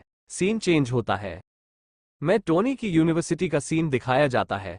3rd ईयर के स्टूडेंट अपनी ग्रेजुएशन सेलिब्रेट कर रहे होते हैं। वही स्कारलेट जॉकी से बोलती है, मुझे टोनी अच्छा इंसान नहीं लगता। मैं तो अभी भी यही बोलूंगी कि उसको छोड़ दो और आज के बाद मैं तुम्हें प्रोटेक्ट नहीं कर पाऊंगी क्योंकि मैं कॉलेज से ग्रेजुएट हो रही हूं। फिर जबकि बोलती है, सिस्टर्स कॉलेबान मैच के दिन उसको बहुत सारी लड़कियां पानी देने के लिए आगे बढ़ रही थी और उस टाइम उसने भाग के ये शो किया कि उसको किसी भी एक के साथ में नहीं रहना। जॉकी बोलती है, मैं ये बात जान दूं कि वो वहां से चला गया था, लेकिन उसने किसी का भी तो बोतल नहीं लिया और उसने किसी का बोतल ना लेके काफी अच्छा काम किया। स्कारलेट बोलते हैं, कैसा रहेगा अगर मैं तुम्हें ये बोलूं कि तुम्हारे बर्थडे के दिन टोनी ने मेरे ऊपर कुछ गुंडों से अटैक करवाया और मुझे बचा के हीरो बना? शायद से वो मुझे पटाना चाहता था। जॉकी बोलती है, सिस्टर आप लड़कों के बारे में कुछ ज्यादा ही गलत सोचती हैं। एक बार आपको खुद को दिखा देना चाहिए कि क्या आप ठीक तो है ना? और टोनी सच में हर चीज में काफी ज्यादा अच्छा है। उसने आज पहली बार किसी की हेल्प नहीं करी, उसने पहले भी बहुत सारे लोगों की हेल्प कर रखी है, यहाँ तक कि उसको पता भी नहीं था कि आप आने वाली है। और यह बताते हुए वो निया का बनाया हुआ बैनर दिखाने लगती है। ये देख के स्कॉलर सोच रही होती है, एपिसोड 25 गलतफहमी दूर हुई। कहीं मैं टोनी को गलत तो नहीं सोच लिया? कहीं मैं सच में लड़कों को ज्यादा गलत तो नहीं समझती? वही जावकी बोलते हैं, सिस्टर आप कहाँ जा रही हैं? आपके क्लास की फोटोज खींचना बाकी है। वही स्कारलेट सोच रही होती है, ये सारी मेरी ही गलती थी, मैंने एक अच्छे इंसान पर शक किया। आगे हमें कुछ दिनों बाद का सीन दिखाया जाता है। हम देखते हैं स्कारलेट को जो कि अपने ऑफिस में काम कर रही होती है। वो कहती है, मुझे कॉलेज छोड़े हुए काफी दिन बीत चुके हैं, लेकिन अभी भी मुझे जॉकी से की हुई बातें याद आती है और काफी ज्यादा शर्माती है कि मैंने उस दिन उसे क्या क्या बोल दिया था। आखिर उस दिन को बुलाने के लिए मैं क्या करूं, और जितनी बार मुझे शर्म आती है उतनी बार टोनी की याद आती है। तभी स्कारलेट को उसकी बॉस बुलाती है और स्कारलेट की बॉस बताती है कि तुम्हें एक चैरिटी डिनर पे जाना है, और यह एक बहुत ही बड़ा इवेंट है जिसमें सियोल के बहुत ही बड़े बड़े बच सेलिब्रिटी जाएंगे, और मेरे असिस्टेंट के तौर पे तुम्हें वहां पे जाना है। और मेरी तरह से तुम्हारे लिए एक टास्क है। कहा जा रहा है कि चैरिटी डिनर में एक स्पेशल गेस्ट को इनवाइट किया गया है जो कि आजकल बहुत ज्यादा चर्चे में है, और शायद से उस बंदे का नाम है मिस्टर स्टॉक। तुम्हारा टास्क ये है कि चाहे कुछ भी हो जाए तुम्हें बड़े बड़े बिजनेसमैन को अपना दोस्त बनाना है। स्पेशली मिस्टर स्टॉक को स्कारलेट सोच रही होती है, मैंने ये ऑफिस इसी वजह से ज्वाइन किया था क्योंकि यहाँ की बॉस एक लेडी है, लेकिन लगता है मुझे यहाँ पे भी वो सारे काम तो करने ही पड़ेंगे। लेकिन इन्होंने मुझे कुछ बड़ा तो नहीं बोला है, इन्होंने बस मुझे ये बोला कि मुझे उनको अपना दोस्त बनाना है। स्कारलेट बोलती है ठीक है, मैं अपना बेस्ट दूंगी। उसकी बॉस बोलती है तुम्हें अपना बेस्ट नहीं देना, तुम्हें ये चीज करके दिखानी है। सीन चेंज होता है और हम देखते हैं टोनी को जो कि झाओ टियान से बात कर रहा होता है, और उसने नताशा रोमनॉफ के बारे में सारी इंफॉर्मेशन निकाल ली होती है। और जाटिया बोलता है ब्रदर आपको चैरिटी डिनर में आना चाहिए, यहाँ पे सिटी के सारे बड़े बड़े सेलिब्रिटी जाएंगे, आप यहाँ पे आएंगे तो लोगों को आपके पावर के बारे में पता चलेगा। टोनी सोच रहा होता मैं यहाँ पे पैसे खर्च कर सकता हूँ तो मुझे यहाँ पे जाना चाहिए। सीन चेंज होता है, हम देखते हैं नताशा को जो कि कह रही होती है मुझे विश्वास नहीं हो रहा कि जो झूठ है वो सच को कवर कर सकता है। वहीं जो उसके साथ वाला बंदा होता है वो बोल रहा होता जो आपका अपोनेंट है वो बहुत सारा पैसा लगा रहा है, हम ऐसे उसको बिल्कुल भी नहीं हरा पाएंगे। तभी नताशा का फोन बजता है और जब वो फोन उठाती है तो उसके फोन पे $100 मिलियन आ गए होते हैं। नता सोच रही होती है टोनी ने $100 मिलियन और भेज दिए, और लगता है उसने देख लिया कि मेरे बारे में ऑनलाइन बहुत सारी बुरी बातें चल रही है जिनको दबाने के लिए मुझे बहुत सारे पैसे चाहिए होंगे, और पता नहीं उसके पास में कितने सारे पैसे हैं, मैं सोच भी नहीं सकती। सीन चेंज होता है, हमें चैरिटी डिनर का सीन दिखाया जाता है। सियोल के सारे अमीर लोग वहां पे आ रखे होते हैं। मिस्टर बाय कह रहे होते हैं हैप्पी तुम आज काफी ज्यादा खुश लग रहे हो, जो बंदा हमेशा अपनी बहन की वजह से प्रॉब्लम फेस करता रहता था वो इतना खुश क्यों लग रहा है। हैप्पी बोलता है ऐसा इसी वजह से क्योंकि आज मेरी बहन मिस्टर स्टॉक से मिली थी। ऐसा हो सकता है कि मैं मिस्टर स्टॉक का साला बन जाऊं। तभी दूसरा बंदा बोलता है मिस्टर स्टॉक क्या तुम उन्हीं की बात कर रहे हो जिन्होंने ऑनलाइन बहुत सारा पैसा खर्च कर दिया, और उनके पास जाओ फैमिली के बहुत सारे शेयर्स भी हैं, हमने भी उनके बारे में सुना है, उनके पास बहुत सारा पैसा है। मिस्टर भाई बोलता है तुम्हारी बहन बहुत दिनों से बहुत सारी कंपनी से बात कर रही है मूवीज के लिए, लेकिन अगर तुम्हें मिस्टर स्टॉक सपोर्ट करेंगे तो तुम्हें टेंशन लेने की बिल्कुल भी जरूरत नहीं है। वहीं पे बैठा दूसरा बंदा बोलता है मुझे भी मिस्टर स्टॉक से मिलना है, क्या तुम मुझे मिला सकते हो। तभी हैप्पी बोलता है मैंने तो मिस्टर स्टॉक के साथ में बैठ के थोड़ी पी भी थी और मैं बहुत ज्यादा खुश हूं। तभी वहां पर टैंग उड़ते हुए बोलता है मैं बाथरूम जाके आता हूं। टैंक सोच रहा होता है ये कमीना हैप्पी काफी ज्यादा फूल रख रहा है, और इसको क्या लगता है मिस्टर स्टॉक इसकी बहन को सिर्फ कंध में बना के छोड़ देंगे, और असल में ये चैरिटी डिनर अमीर लोगों के लिए सिर्फ पैसा खर्च करने की जगह है। और आज के स्पेशल गेस्ट है मिस्टर स्टॉक। मैंने मिस्टर स्टॉक के बारे में बहुत सारी इंफॉर्मेशन कलेक्ट करी है, और इंफॉर्मेशन के हिसाब से मैंने उनकी एक साइकोलॉजिकल प्रोफाइल भी सोची है। वो एक काफी ज्यादा एलिगेंट, अमीर और दूर की सोचने वाले इंसान है। साथ ही उनको एक नॉर्मल लाइफ जीना काफी ज्यादा पसंद है, लेकिन जो उनका पैसा है वो छुप नहीं पाता। और उस हैप्पी को क्या लगता है उसने थोड़ा बहुत मिस्टर स्टॉक को जान लिया तो उसे बहुत कुछ पता है। मैं आज मिस्टर का को अपना बहुत अच्छा दोस्त बना लूंगा, और इसी वजह से मैं गेट पर खड़ा हो जाता हूं ताकि मैं उनके आते ही उनसे बात कर सकूं। और बिग ब्रदर टैंग आओ जी, तुम बस देखते रहो कैसे मैं दुनिया को दिखाता हूं कि टैंग ग्रुप को आगे बढ़ाने के लिए मैं सबसे ज्यादा लायक वारिस हूं। तभी उसकी नजर टोनी पे जाती है और वह कहता है ये तो टोनी है, आखिर इसने सिक्योरिटी गार्ड के कपड़े क्यों पहन रखे हैं। टोनी सोच रहा होता है लगता है यहीं पर चैरिटी डिनर हो रहा है, और मैंने इस पार्टी को अटेंड करने के लिए बहुत सारा खर्चा किया है। मैंने $1 खर्च कर दिए एक सूट खरीदने में, और अब मुझे काफी ज्यादा बुरा लग रहा है। इस बात को लेके अपना पैसा खर्च करने में बहुत ज्यादा दिल दुखता है। फिर टोनी की नजर वहां के सिक्योरिटी गार्ड पे जाती है। टोनी बोल रहा होता है, ये कैसे पॉसिबल हो सकता है? यहाँ के बॉडीगार्ड और मेरे कपड़े तो एकदम सेम है। और क्या ये जो अमीर बंदे होते हैं, वो अपने बॉडीगार्ड को इतने अच्छे कपड़े देते हैं पहनने के लिए, यहाँ तक कि इसका शर्ट भी मैच कर रहा है मेरे से। तभी टोनी के पास में टैंग आते हुए बोलता है, ये तो हमारे बास्केटबॉल प्रिंस टोनी है, लेकिन आखिर आज ये सिक्योरिटी गार्ड क्यों बने हैं? टोनी सोच रहा होता है, ये गंदी सी आवाज, ये तो वही टैंग है। टैंग बोलता है, क्या तुम्हारे पास पैसे खत्म हो गए थे जो तुम यहाँ पे सिक्योरिटी गार्ड का काम करने के लिए आए हो? टोनी कहता है, मैं सिक्योरिटी गार्ड नहीं हूँ, मुझे भी डिनर पे इनवाइट किया गया है।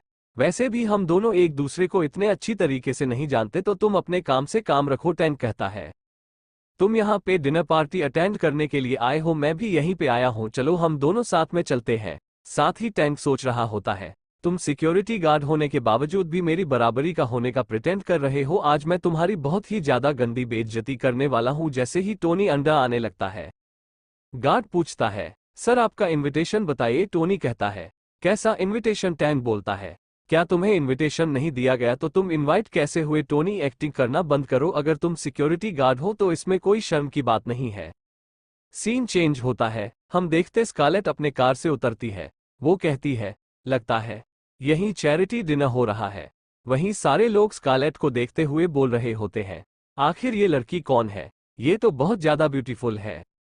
ये जाओ फैमिली की रोया और रोमन ऑफ फैमिली की नताशा उन दोनों से ज्यादा ब्यूटीफुल है। स्कारलेट सोच रही होती है, मुझे पता तक नहीं है कि मिस्टर स्टॉक कैसे इंसान है, पर मुझे कैसे भी करके उनको कन्विंस करना होगा ताकि वो हमारी कंपनी में इन्वेस्ट कर सके। तभी स्कारलेट को साइड में टोनी और टैंक दिखते हैं। स्कारलेट सोच रही होती है, टोनी यहाँ पे क्या कर रहा है? वहीं टोनी गुस्सा करते हुए बोल रहा होता है, मैंने कहा ना मेरे पास कोई इनविटेशन नहीं है, लेकिन फिर भी मैं यहाँ पे इनवाइटेड गेस्ट हूँ। बॉडीगार्ड बोलता है, सर जितना मुझे पता है इसके हिसाब से सभी इनवाइटेड गेस्ट के पास में उनकी इनविटेशन कार्ड है। टैंक बोलता है, जिनके पास इनविटेशन नहीं होता वो स्पेशल गेस्ट होते हैं, जैसे कि मेरा भाई टैंग आवजी और मिस्टर चैन शार्क कंपनी से और तीसरे सबसे बड़े इंटरनेट सेंसेशन टोनी स्टॉक। और टोनी, इनमें तुम कौन हो? तभी वहां पे स्कल आते हुए बोलती है, ये मेरे साथ में है, ये देखिए मेरा इनविटेशन और रूल्स के हिसाब से यहाँ पे इनवाइटेड पर्सन अपने साथ में एक बंदे को लेके आ सकता है। बॉडीगार्ड बोलता है, ठीक है मैम आप जा सकते हैं। टोनी सोच रहा होता, आखिर स्कारलेट मेरे पर इतनी ज्यादा चिट है तो ये मेरी हेल्प क्यों कर रही है? स्कारलेट बोलती है, मैं तुम्हारी हेल्प इसलिए नहीं कर रही कि तुम मुझे अच्छे लगने लगे हो, लेकिन मैं तुम्हारा उस दिन का फेवर लौटा रही हूँ, मुझे माफ करना, मैंने तुम्हें उस दिन गलत समझ लिया था। वहीं टोनी सोच रहा होता है, क्या ये मेरा फेवर रिटर्न कर रही है? मैं यहाँ पे एक कॉल पे बहुत सारे लोगों को बुलाने वाला था, जिससे कि टैंक के बहुत ज्यादा बेइज्जती हो जाती, लेकिन इसने ये सब कुछ खराब कर दिया और ये अभी भी कह रही है कि इसने मेरी हेल्प करी और मुझे इसका शुक्रिया करना चाहिए। टोनी कह रहा होता है, भले ही तुम मुझे यहाँ पे अपना फेवर देना चाह रही हो, लेकिन मैं यहाँ पे इनवाइटेड हूँ, मैं तुम्हें फॉलो नहीं करूंगा और तुम्हें दूसरे लोगों के मैटर के बीच में नहीं पड़ना चाहिए। ये यूनिवर्सिटी का स्टूडेंट यूनियन नहीं है। ये सब सुनकर स्कारलेट काफी ज्यादा गुस्सा हो गई होती है, साथ ही सोच रही होती है, मैंने इसकी इतनी ज्यादा हेल्प करी लेकिन ये फिर भी मुझे ऐसे बोल रहा है, ये बंदा हेल्प के लायक ही नहीं है। वहीं वहां पे कुछ और लोग आ गए होते हैं जो कि बोल रहे होते हैं, आखिर ये कौन लूजर है जो कि बिना इनविटेशन के आ गया है, यहाँ तक कि ये जिद भी कर रहा है अंदर आने के लिए। मैंने तो ये भी सुना है कि बहुत सारे ऐसे लोग हैं जो कि सिर्फ खाना खाने के लिए यहाँ पे घुस जाते हैं। टैंक बोलता है, टोनी, बड़े लोगों और छोटे लोगों में ज्यादा अंतर नहीं होता, अगर तुम चूचा अपना सिक्योरिटी गार्ड काम करते तो तुम्हारी बेइज्जती नहीं होती, तुम कब से प्रिटेंड कर रहे हो कि तुम यहाँ पे इनवाइटेड गेस्ट हो? टोनी सोच रहा होता है, देखते हैं चीजें किसके लिए मुश्किल होने वाली है। तभी हम देखते हैं वहां पर मिस्टर बाय आते हैं। वो कह रहे होते हैं, बाय इतने सारे लोग क्यों इकट्ठा हुए हैं, क्या वहां पे कुछ एक्साइटिंग हो रहा है? तभी वो टोनी को देखता है और बोलता है, मिस्टर स्टॉक यहाँ पे क्या कर रहे हैं? देख के लग रहा है कि वो काफी ज्यादा गुस्सा है और ये सारी पब्लिक उनकी बेइज्जती कर रही है। मुझे जल्दी यहाँ पे हाउटन को बुला लेना चाहिए, नहीं तो यहाँ पे बहुत कुछ बुरा हो सकता है। सीन चेंज होता है, मैं अंदर का सीन दिखाया जाता है। हम देखते हैं टैंग आओजी को जो कि बोल रहा होता है, आज तो मिस्टर स्टॉक आने वाले हैं ना मैं बहुत दिनों से वेट कर रहा था ताकि मैं उनका दोस्त बन सकूं और मुझे पूरा विश्वास है कि मिस्टर हटियार मेरी हेल्प करेंगे मिस्टर स्टॉक से इंट्रोड्यूस कराने में। जटिन कहता है, मैं मिस्टर स्टॉक के बारे में कुछ भी नहीं कह सकता। मैं मानता हूं मिस्टर स्टॉक मेरे बहुत अच्छे दोस्त हैं।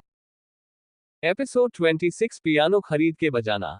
मैं उनको अपना बड़ा भाई मानता हूं, लेकिन मैं फिर भी आपके लिए ट्राई करूंगा ताकि उनकी आपसे अच्छी खासी बात हो जाए। टेन बोलता है, मिस्टर जाओटिया आपका बहुत बहुत शुक्रिया। तभी जाओटिया को मिस्टर बाइक का कॉल आता है।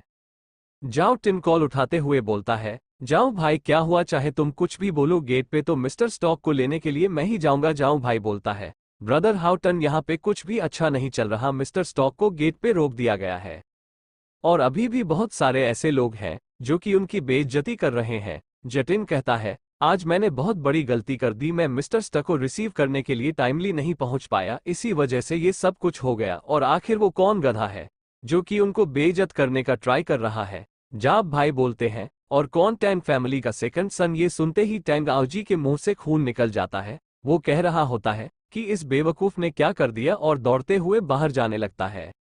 बाहर हम देखते हैं टैंक को जो कि कह रहा होता है, मैंने तुमसे कहा था ना कि तुम्हें इतने बड़े लोग की पार्टी में नहीं आना चाहिए। अगर तुम चुपचाप सिक्योरिटी गार्ड का काम करते तो कितना अच्छा रहता ना। टोनी गुस्से में बोलता है, अपना हाथ मेरे ऊपर से उठाओ। मेरे ऊपर हाथ रखने के लिए तो तुम्हारा बड़ा भाई भी क्वालिफाइड नहीं है। टैंक बोलता है, तुम कीड़े बॉडीगार्ड, तुम मेरे भाई की बात कर रहे हो? तुम तो उसकी जूते के बराबर भी नहीं हो। मेरा टैंग आओजी टैंग ग्रुप का हेड है और वो $10 बिलियन की एसेट से भी ज्यादा को संभालता है। अगर वो सिर्फ छींक दे तो उसे पूरा सियोल हिल जाता है। और क्योंकि मैं टैंग आवजी का छोटा भाई हूं, इसी वजह से मैं तुम्हें सबक सिखाने वाला हूं। लेकिन तुम मेरा क्या ही बिगाड़ लोगे? तुम तो सिर्फ एक बॉडीगार्ड हो, वही स्कॉलर सोच रही होती है।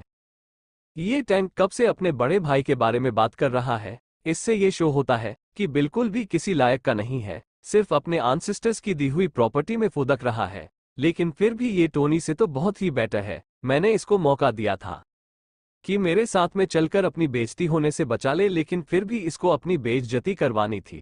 तभी वहां पे जाओ डिन और टैंग हाउस जी आ जाते हैं। सारे लोग बात कर रहे होते हैं कि टैंग हाउस जी बहुत ही ज्यादा गुस्से में लग रहे हैं। आखिर उनको गुस्सा किसने दिला दिया? टैंग बोलता है, बिग ब्रदर आप यहाँ पे क्यों आए? इस इंसान को तो मैं ही संभाल लेता। तभी टैंग आओजी टैंग को थप्पड़ मारते हैं। टैंग बोलता है, एल्डर ब्रदर आप मेरे साथ में ऐसा क्यों कर रहे हैं? टैंग आव्स बोलते हैं, तुम्हें पता है तुम यहाँ पे किसको बुली करने का ट्राई कर रहे हो? तुम्हारे सामने जो बंदा खड़ा है वो मिस्टर स्टॉक है। ये सुनक वहां पर सभी लोग शॉक्ड हो गए होते हैं। टैंग आव्जी वहां पर झुकते हुए बोलता है, मिस्टर स्टॉक मुझे माफ करिएगा, मेरे ब्रदर ने आपको बहुत ज्यादा परेशान कर दिया। प्लीज उस बेवकूफ बच्चे को माफ कर दीजिए। ये देखें कि टैंग आव्जी मिस्टर स्टॉक के सामने झुक गए हैं। वहां पे सभी लोगों की फट जाती है। वो सोच रहे होते एक ऐसा बंदा जिसके पास में $10 बिलियन से भी ज्यादा की प्रॉपर्टी है, वो मिस्टर स्टॉक के सामने झुक रहा है। पता नहीं इनके पास में कितनी प्रॉपर्टी होगी। वहीं कुछ बंदे बोल रहे होते हैं, मिस्टर स्टॉक हम आपके फैन हैं, प्लीज हमको ऑटोग्राफ दे दीजिए। वहीं टैंक सोच रहा होता है, आखिर चीज इतनी खराब क्यों होती जा रही है? पहले मैं इस बंदे से पियानो में हारा, फिर बास्केटबॉल में, और अब मुझे जिस चीज में सबसे ज्यादा प्राउड था, अपनी फैमिली बैकग्राउंड में भी मैं इससे हार गया। फिर जाटिया बोलता है, मिस्टर स्टॉक मुझे माफ करिएगा, यहाँ पे जितनी भी चैटी डिनर की अरेंजमेंट है वो मैंने नहीं करी है, तो आपको एक बार मुझे कॉल कर देना चाहिए था, मैं आपको लेने के लिए आ जाता। टोनी कहता है, हम बिल्कुल भाइयों की तरह हैं, इतनी छोटी बात पे मैं आप बिल्कुल भी गुस्सा नहीं होऊंगा। फिर जटिन बोलता है, डिनर स्टार्ट होने वाला है और यहाँ पे जितने भी लोग खड़े हैं वो सभी सियोल के बड़े बड़े सेलिब्रिटीज हैं, तो आपका यहाँ पे खड़ा होना बिल्कुल भी अच्छा नहीं लग रहा, प्लीज अंदर चलिए। वहीं इस कॉलेज सोच रही होती है, मुझे बिल्कुल भी नहीं लगता डिनर स्टार्ट होने वाला है और यहाँ पे जितने भी लोग खड़े हैं वो सभी सियोल के बड़े बड़े सेलिब्रिटीज हैं, तो आपका यहाँ पे खड़ा होना बिल्कुल भी अच्छा नहीं लग रहा, प्लीज अंदर चलिए। वहीं इस कॉलेज सोच रही होती है, मुझे बिल्कुल भी नहीं लगता कि टोनी के पास में इतना सारा पैसा होगा, लेकिन फिर भी ये कितना ज्यादा नॉर्मल रहता है। अगर सिर्फ अपने रियलिटी कॉलेज में बता दे तो सारी लड़कियां इसके पीछे पड़ जाएंगी। और आखिर मैंने यहाँ पे क्या किया? इसको मेरी हेल्प की बिल्कुल भी जरूरत नहीं थी। पहले तो मुझे काफी ज्यादा शर्मा ही रही थी, इस बात से मुझे और भी ज्यादा शर्मा रही है, और अब मैं बॉस का दिया हुआ टास्क कैसे कंप्लीट करूंगी? फिर हमें अंदर का सीन दिखा जाता है। जटिन बोल रहा होता है, ब्रदर आज यहाँ पे एक चैरिटी ऑक्शन होने वाला है, यहाँ पे ज्वेलरी, एंटिक और कंपनीज भी मिलेंगी, साथ ही सल की कुछ हाई क्वालिटीज की जमीनें भी। टोनी बोलता है, क्या जमीनें भी जटिन बोल रहा होता है। हाँ, इस बार सियोल सिटी की जमीनें भी मिलने वाली है। ऐसा इसी वजह से किया गया ताकि इस चैरिटी ऑक्शन को सपोर्ट किया जा सके। टोनी सोच रहा होता ये जगह तो काफी ज्यादा शानदार है, यहाँ पे पैसे खर्च करने में काफी ज्यादा मजा आएगा। कंपनी जो जमीनें होती है उनकी कीमत बहुत ही ज्यादा होती है। मैं आराम से यहाँ पे 10 बिलियन डॉलर तो खर्च कर ही दूंगा, लेकिन आखिर मैं ये सब दूंगा किसको। लेकिन अगर देखा जाए तो यहाँ पे मेरे पीछे स्कॉलर भी बैठी हुई है। नहीं, ये थोड़ी मेंटली इल है, इसको देने से मेरा पैसा सी वेस्ट होगा। तभी हम देखते हैं वहां पे नताशा रोमनोफ आ जाती है और नताशा आग 4th रो में बैठ जाती है। टोनी सोच रहा होता है हाँ, मैं इससे पैसे खर्च कर सकता हूँ। और अगर देखा जाए तो नताशा 4th रो में बैठी हुई है और अंकल हंस 2nd रो में बैठे हुए हैं। और मेरे पास जो सीट है उसके पास में चू तंग की सीट है, जो कि सियोल सिटी के एक बहुत ही बड़ी लीडर है। इसका मतलब यह है कि मेरी जो रेपुटेशन है सिटी के अंदर वो बहुत ही ज्यादा है। इसी वजह से मुझे टॉप क्लास की सीट दी गई है। तभी हम देखते हैं एक लड़की आके चू तंग की सीट पर बैठ जाती है, जिसको देख के सभी लोग बात कर रहे होते हैं कि आखिर ये लड़की कौन है जो कि आ की सीट पर आके बैठ गई है। क्या ये उनकी सेक्रेटरी है? तभी दूसरी औरत बोलती है, फालतू बातें करना बंद करो, ये चू तई की बेटी चू यूमो है।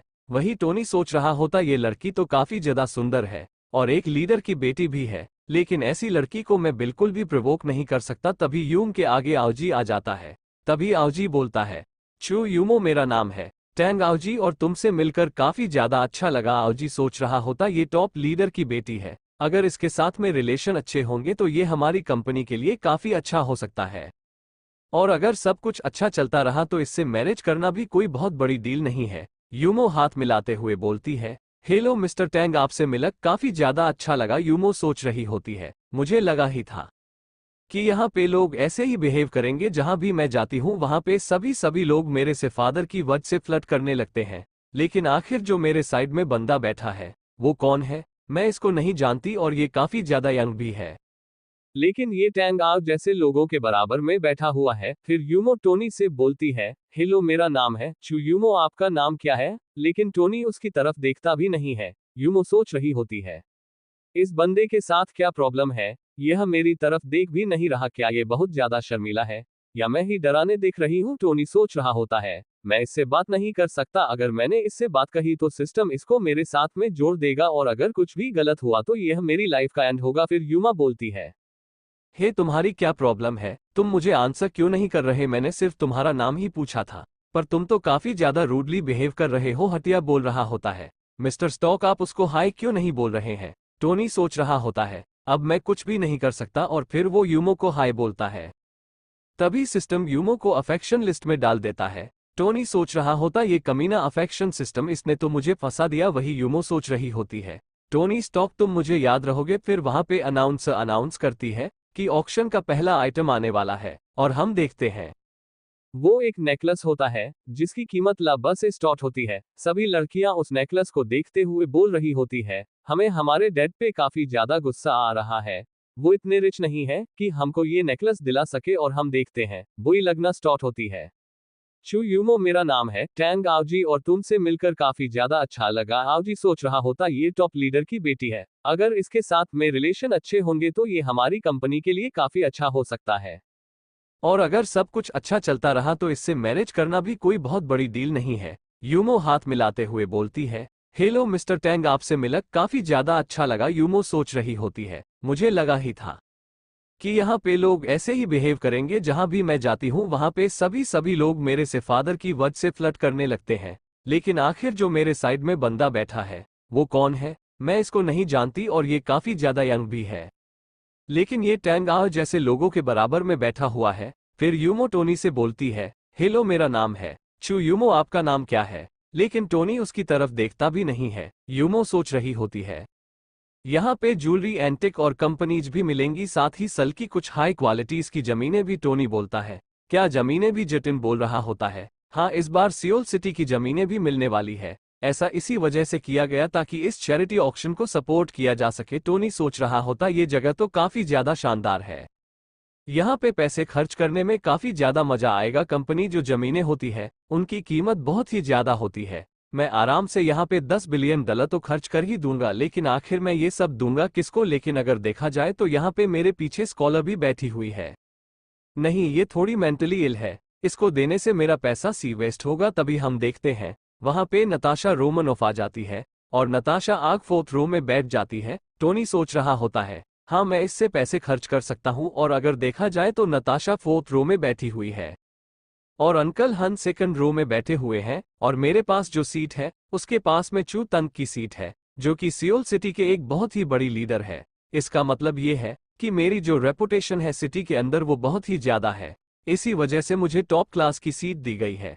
तभी हम देखते हैं एक लड़की आके चूतंग की सीट पर बैठ जाती है, जिसको देख के सभी लोग बात कर रहे होते हैं कि आखिर ये लड़की कौन है जो कि आ की सीट पर आके बैठ गई है, क्या ये उनकी सेक्रेटरी है। तभी दूसरी औरत बोलती है, फालतू बातें करना बंद करो, ये चू तई की बेटी चू यूमो है। वही टोनी सोच रहा होता, ये लड़की तो काफी ज्यादा सुंदर है और एक लीडर की बेटी भी है, लेकिन ऐसी लड़की को मैं बिल्कुल भी प्रोवोक नहीं कर सकता। तभी यूम के आगे आवजी आ जाता है। तभी आवजी बोलता है, एपिसोड 27 कंपनी खरीदा ली, लेकिन कोई भी इससे ज्यादा बोली लगा ही नहीं पाता। फिर अनाउंसर बोलता है, मिस्टर स्टॉक चैटी डिनर को इतना ज्यादा सपोर्ट करने के लिए शुक्रिया। या तभी वो रेड वाली लड़की बोलती है, पियानो खरीदना इतनी बड़ी बात नहीं है, पियानो को बजाना भी आना चाहिए। मिस्टर स्टॉक, मैं आपसे रिक्वेस्ट कर रही हूँ कि आप सबके सामने जाके थोड़ा सा पियानो बजा दे। टोनी बोलता है, मिस शगुन क्या आपको पता है मुझे पियानो बजाना आता है। साथ ही सोच रहा होता है, ये लड़की मेरी टैंक की तरह बेइज्जती करना चाहती है, लेकिन लगता है ना चाहते हुए मुझे शो ऑफ करना ही होगा। आगे बढ़ते हुए टोनी बोल रहा होता है, मिस सगू ने मुझसे इतना ज्यादा स्ट्रंग रिक्वेस्ट किया है, आखिर मैं इनको मना कैसे कर सकता हूँ। साथ ही टोनी सोच रहा होता है, अब देखेगी ये मेरी खतरनाक पियानो स्किल। फिर टोनी पियानो बनाना स्टार्ट करता है, जिको सुनकर सारी लड़कियां बोल रही होती है, ये तो काफी अच्छा पियानो बजाना जानता है। और टोनी को पियानो बजाते हुए देख के वहां पर सभी लोग काफी ज्यादा खुशी से रोने लगते हैं और नताशा का अफेक्शन 55 पॉइंट तक पहुंच जाता है। वही सकाल रोते हुए सोच रही होती है, अब मुझे समझ में आया कि आखिर जाओ किसके प्यार में कैसे गिर गई। ये एक ऐसा लड़का जिसके पास में बैकग्राउंड, पैसा, शक्ल सब कुछ है, और इसको हम मेलगढ़ भी कह सकते हैं। ऐसे लड़के के पीछे तो कोई भी पड़ जाएगा। मैं कौन होती हूँ इस इंसान को परखने वाली कि अच्छा है या बुरा। टोनी को नोटिफिकेशन आती है कि स्कारलेट की अफेक्शन 100 पॉइंट तक जा चुकी है। टोनी सोच रहा होता है, आखिर एक ऐसी लड़की की है, इसका मूड बहुत जल्दी स्विंग होता है। लगता है मेरे टैलेंट की वजह से ये चौंक गई। वही यूं बोल रही होती है, मुझे बिल्कुल भी नहीं लगा था कि इतना अच्छा पियानो बजा सकता है। मुझे इस बंदे को अपने वीचैट पर ऐड करना है। मुझे इससे इसके स्किल्स को लेकर कुछ क्वेश्चन पूछने थे, अपने वीचैट पर ऐड करना ही होगा। टोनी सोच रहा होता है, क्या ये लड़की मेरी तरफ देख रही है, लेकिन ये तो बहुत ही ज्यादा बुरी बात है कि मैं इसके साथ में कोई भी रिलेशन नहीं रख सकता। टोनी बोलता है, माफ करना मैं आज कोई फोन लेके नहीं आया, इसलिए मैं तुम्हें अपना चैट आईडी नहीं दे पाऊंगा। यूमो सोच रही होती है, इसने मुझे रिजेक्ट कर दिया। सच में ये लड़का तो काफी ज्यादा शानदार है। मैं एक पॉलिटिशियन की बेटी हूं, फिर भी इसे कोई फर्क नहीं पड़ रहा। फिर यूमो की जो अफेक्शन होती है वो 30 पॉइंट तक पहुंच गई होती है। टोनी सोच रहा होता है, मैं इसके साथ में इतना गंदा बिहेव कर रहा हूं, फिर भी इसके अफेक्शन बढ़ती जा रही है। युमा बोलती है, अगर आप अपना फोन लेके नहीं आए तो कोई बात नहीं, आप मुझे अपना नंबर दे दीजिए या फिर अपनी विजिट आईडी दे दीजिए, मैं आपको बाद में ऐड कर लूंगी। टोनी बोलता है, मुझे माफ करिएगा, मेरी यादगत काफी ज्यादा बेकार है, मैं अपना नंबर और आईडी दोनों ही भूल गया। यूम बोलती है, कोई बात नहीं, आप मुझे अपना एड्रेस बता दीजिए, मैं आपके घर पे किसी को भेज देती हूँ, वो आपका फोन लेके आ जाएगा। टोनी बोलता है,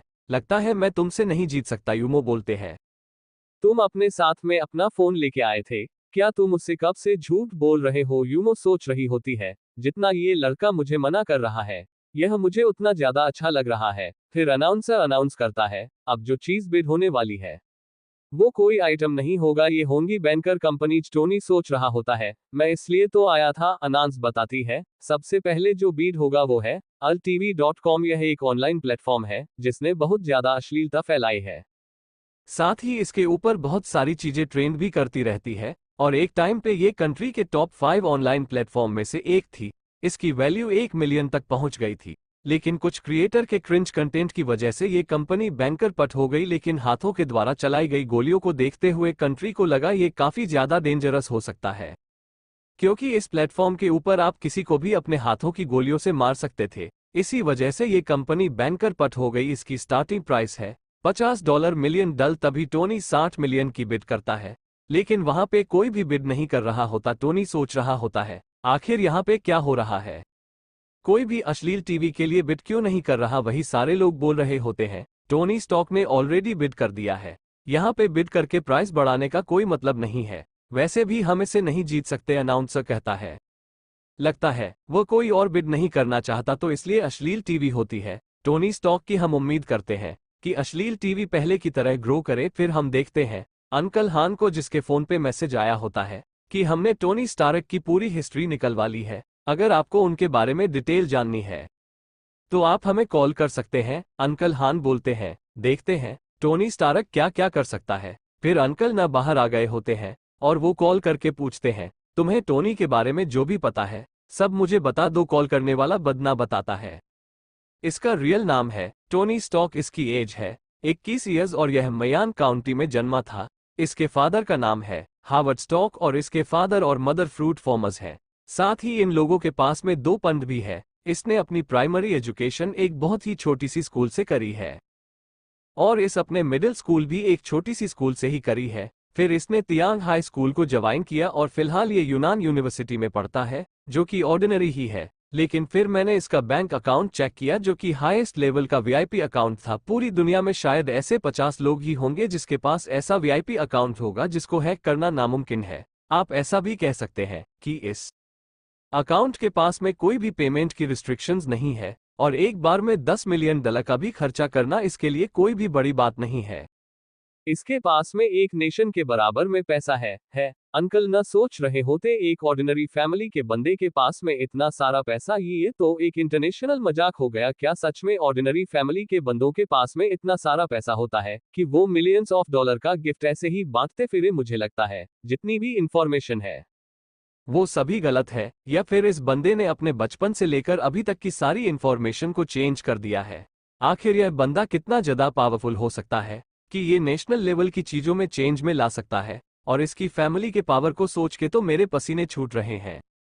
अंकल ना बोलते हैं, अभी के अभी अपनी इन्वेस्टिगेशन रोक दो और इसके बारे में कभी जिक्र भी मत करना। फिर अंकल नमा जाते हुए सोच रहे होते हैं, मैं तो फंसने ही वाला था। मैं आज के बाद कभी भी मिस्टर स्टॉक के ऊपर डाउट नहीं करूंगा। वहीं जो आवजी होता है वो उन लोगों को देख रहा होता है। आवजी सोच रहा होता है, ये तो अंकल हान है, लगता है इन्होंने मिस्टर स्टॉक की इंफॉर्मेशन निकलवाई है। लेकिन रिजल्ट देख के काफी ज्यादा डर रहे हैं। कहीं ऐसा तो नहीं कि जो मिस्टर स्टॉक है वो किसी हिडन फैमिली के यंग मास्टर है।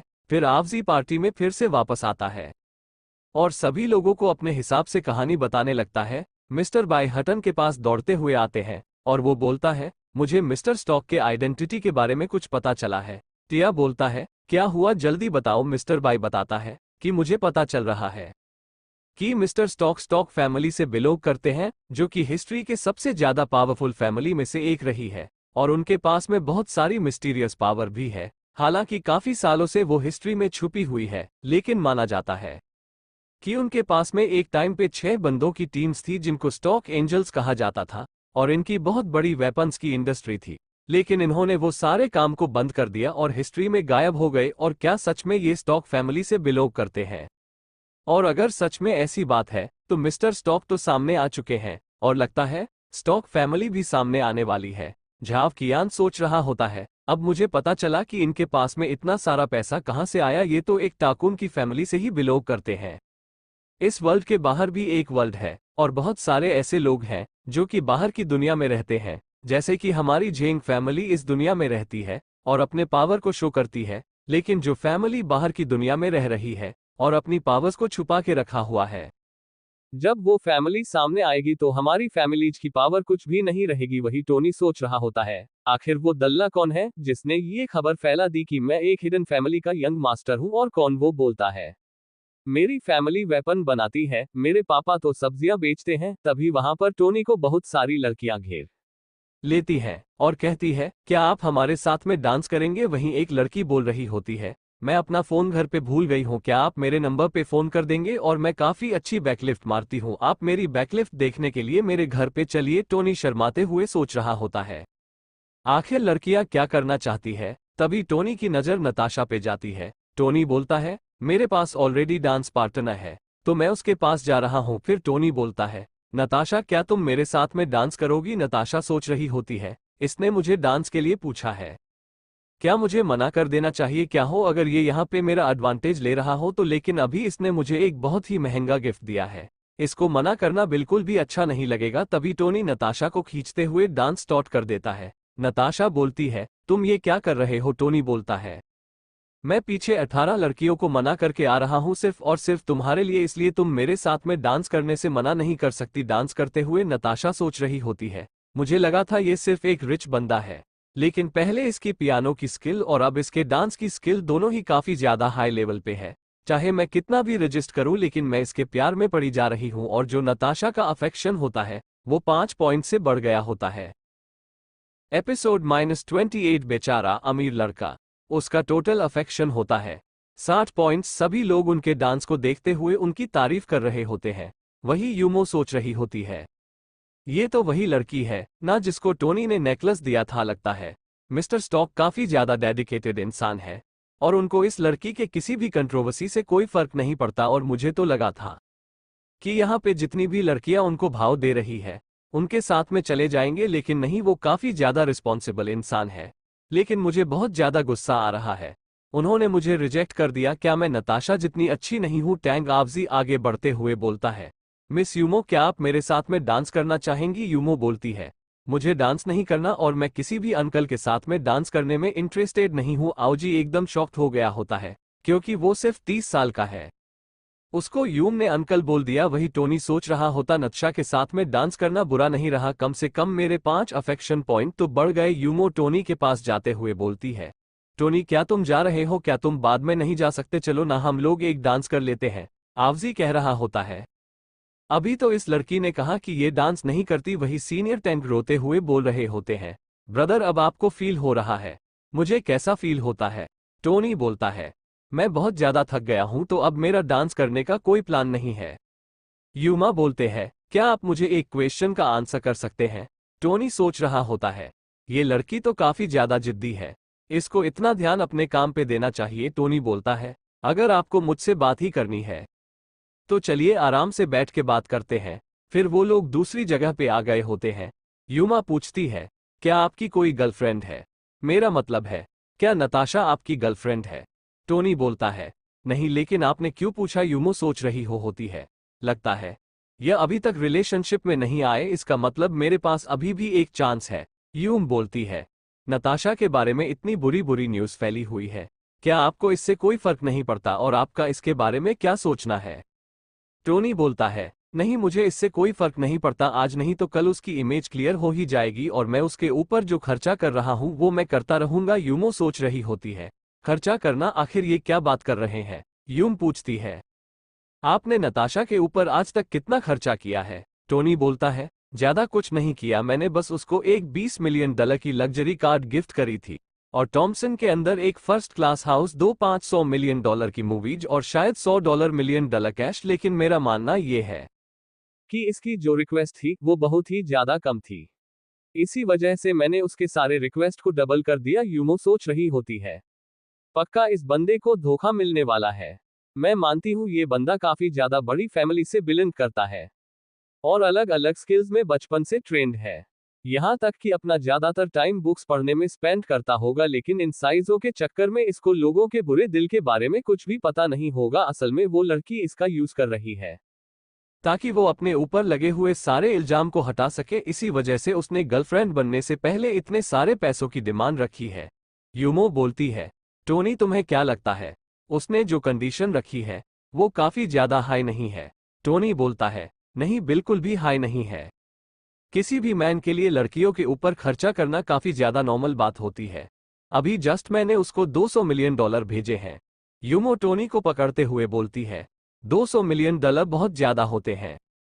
तुमने ऑलरेडी इस लड़की के ऊपर बहुत सारा खर्चा कर दिया है, वो तुम्हारा यहाँ पे यूज कर रही है और तुम ऐसे ही छोड़ देगी क्या? तुम्हें इतनी सी बात समझ में नहीं आ रही? टोनी बोलता है, लगता है आप कुछ ज्यादा ही एक्साइटेड हो गई, प्लीज शांत हो जाए। यूमा बोलते, तुम्हें किसी के भी ऊपर ऐसे ही पैसा खर्च नहीं करना चाहिए, तुम्हें अपने पैसे को काफी संभल के यूज करना चाहिए। हो सकता है आज नहीं तो कल तुम्हें बहुत सारे लॉसेस फेस करने पड़े। टोनी बोलता है, मिस यूमो आप मुझे काफी ज्यादा बेवकूफ समझ रही है, आप मुझे जितना ज्यादा बेवकूफ समझ रही है मैं उतना हूं नहीं, यूमो सोच रही होती है।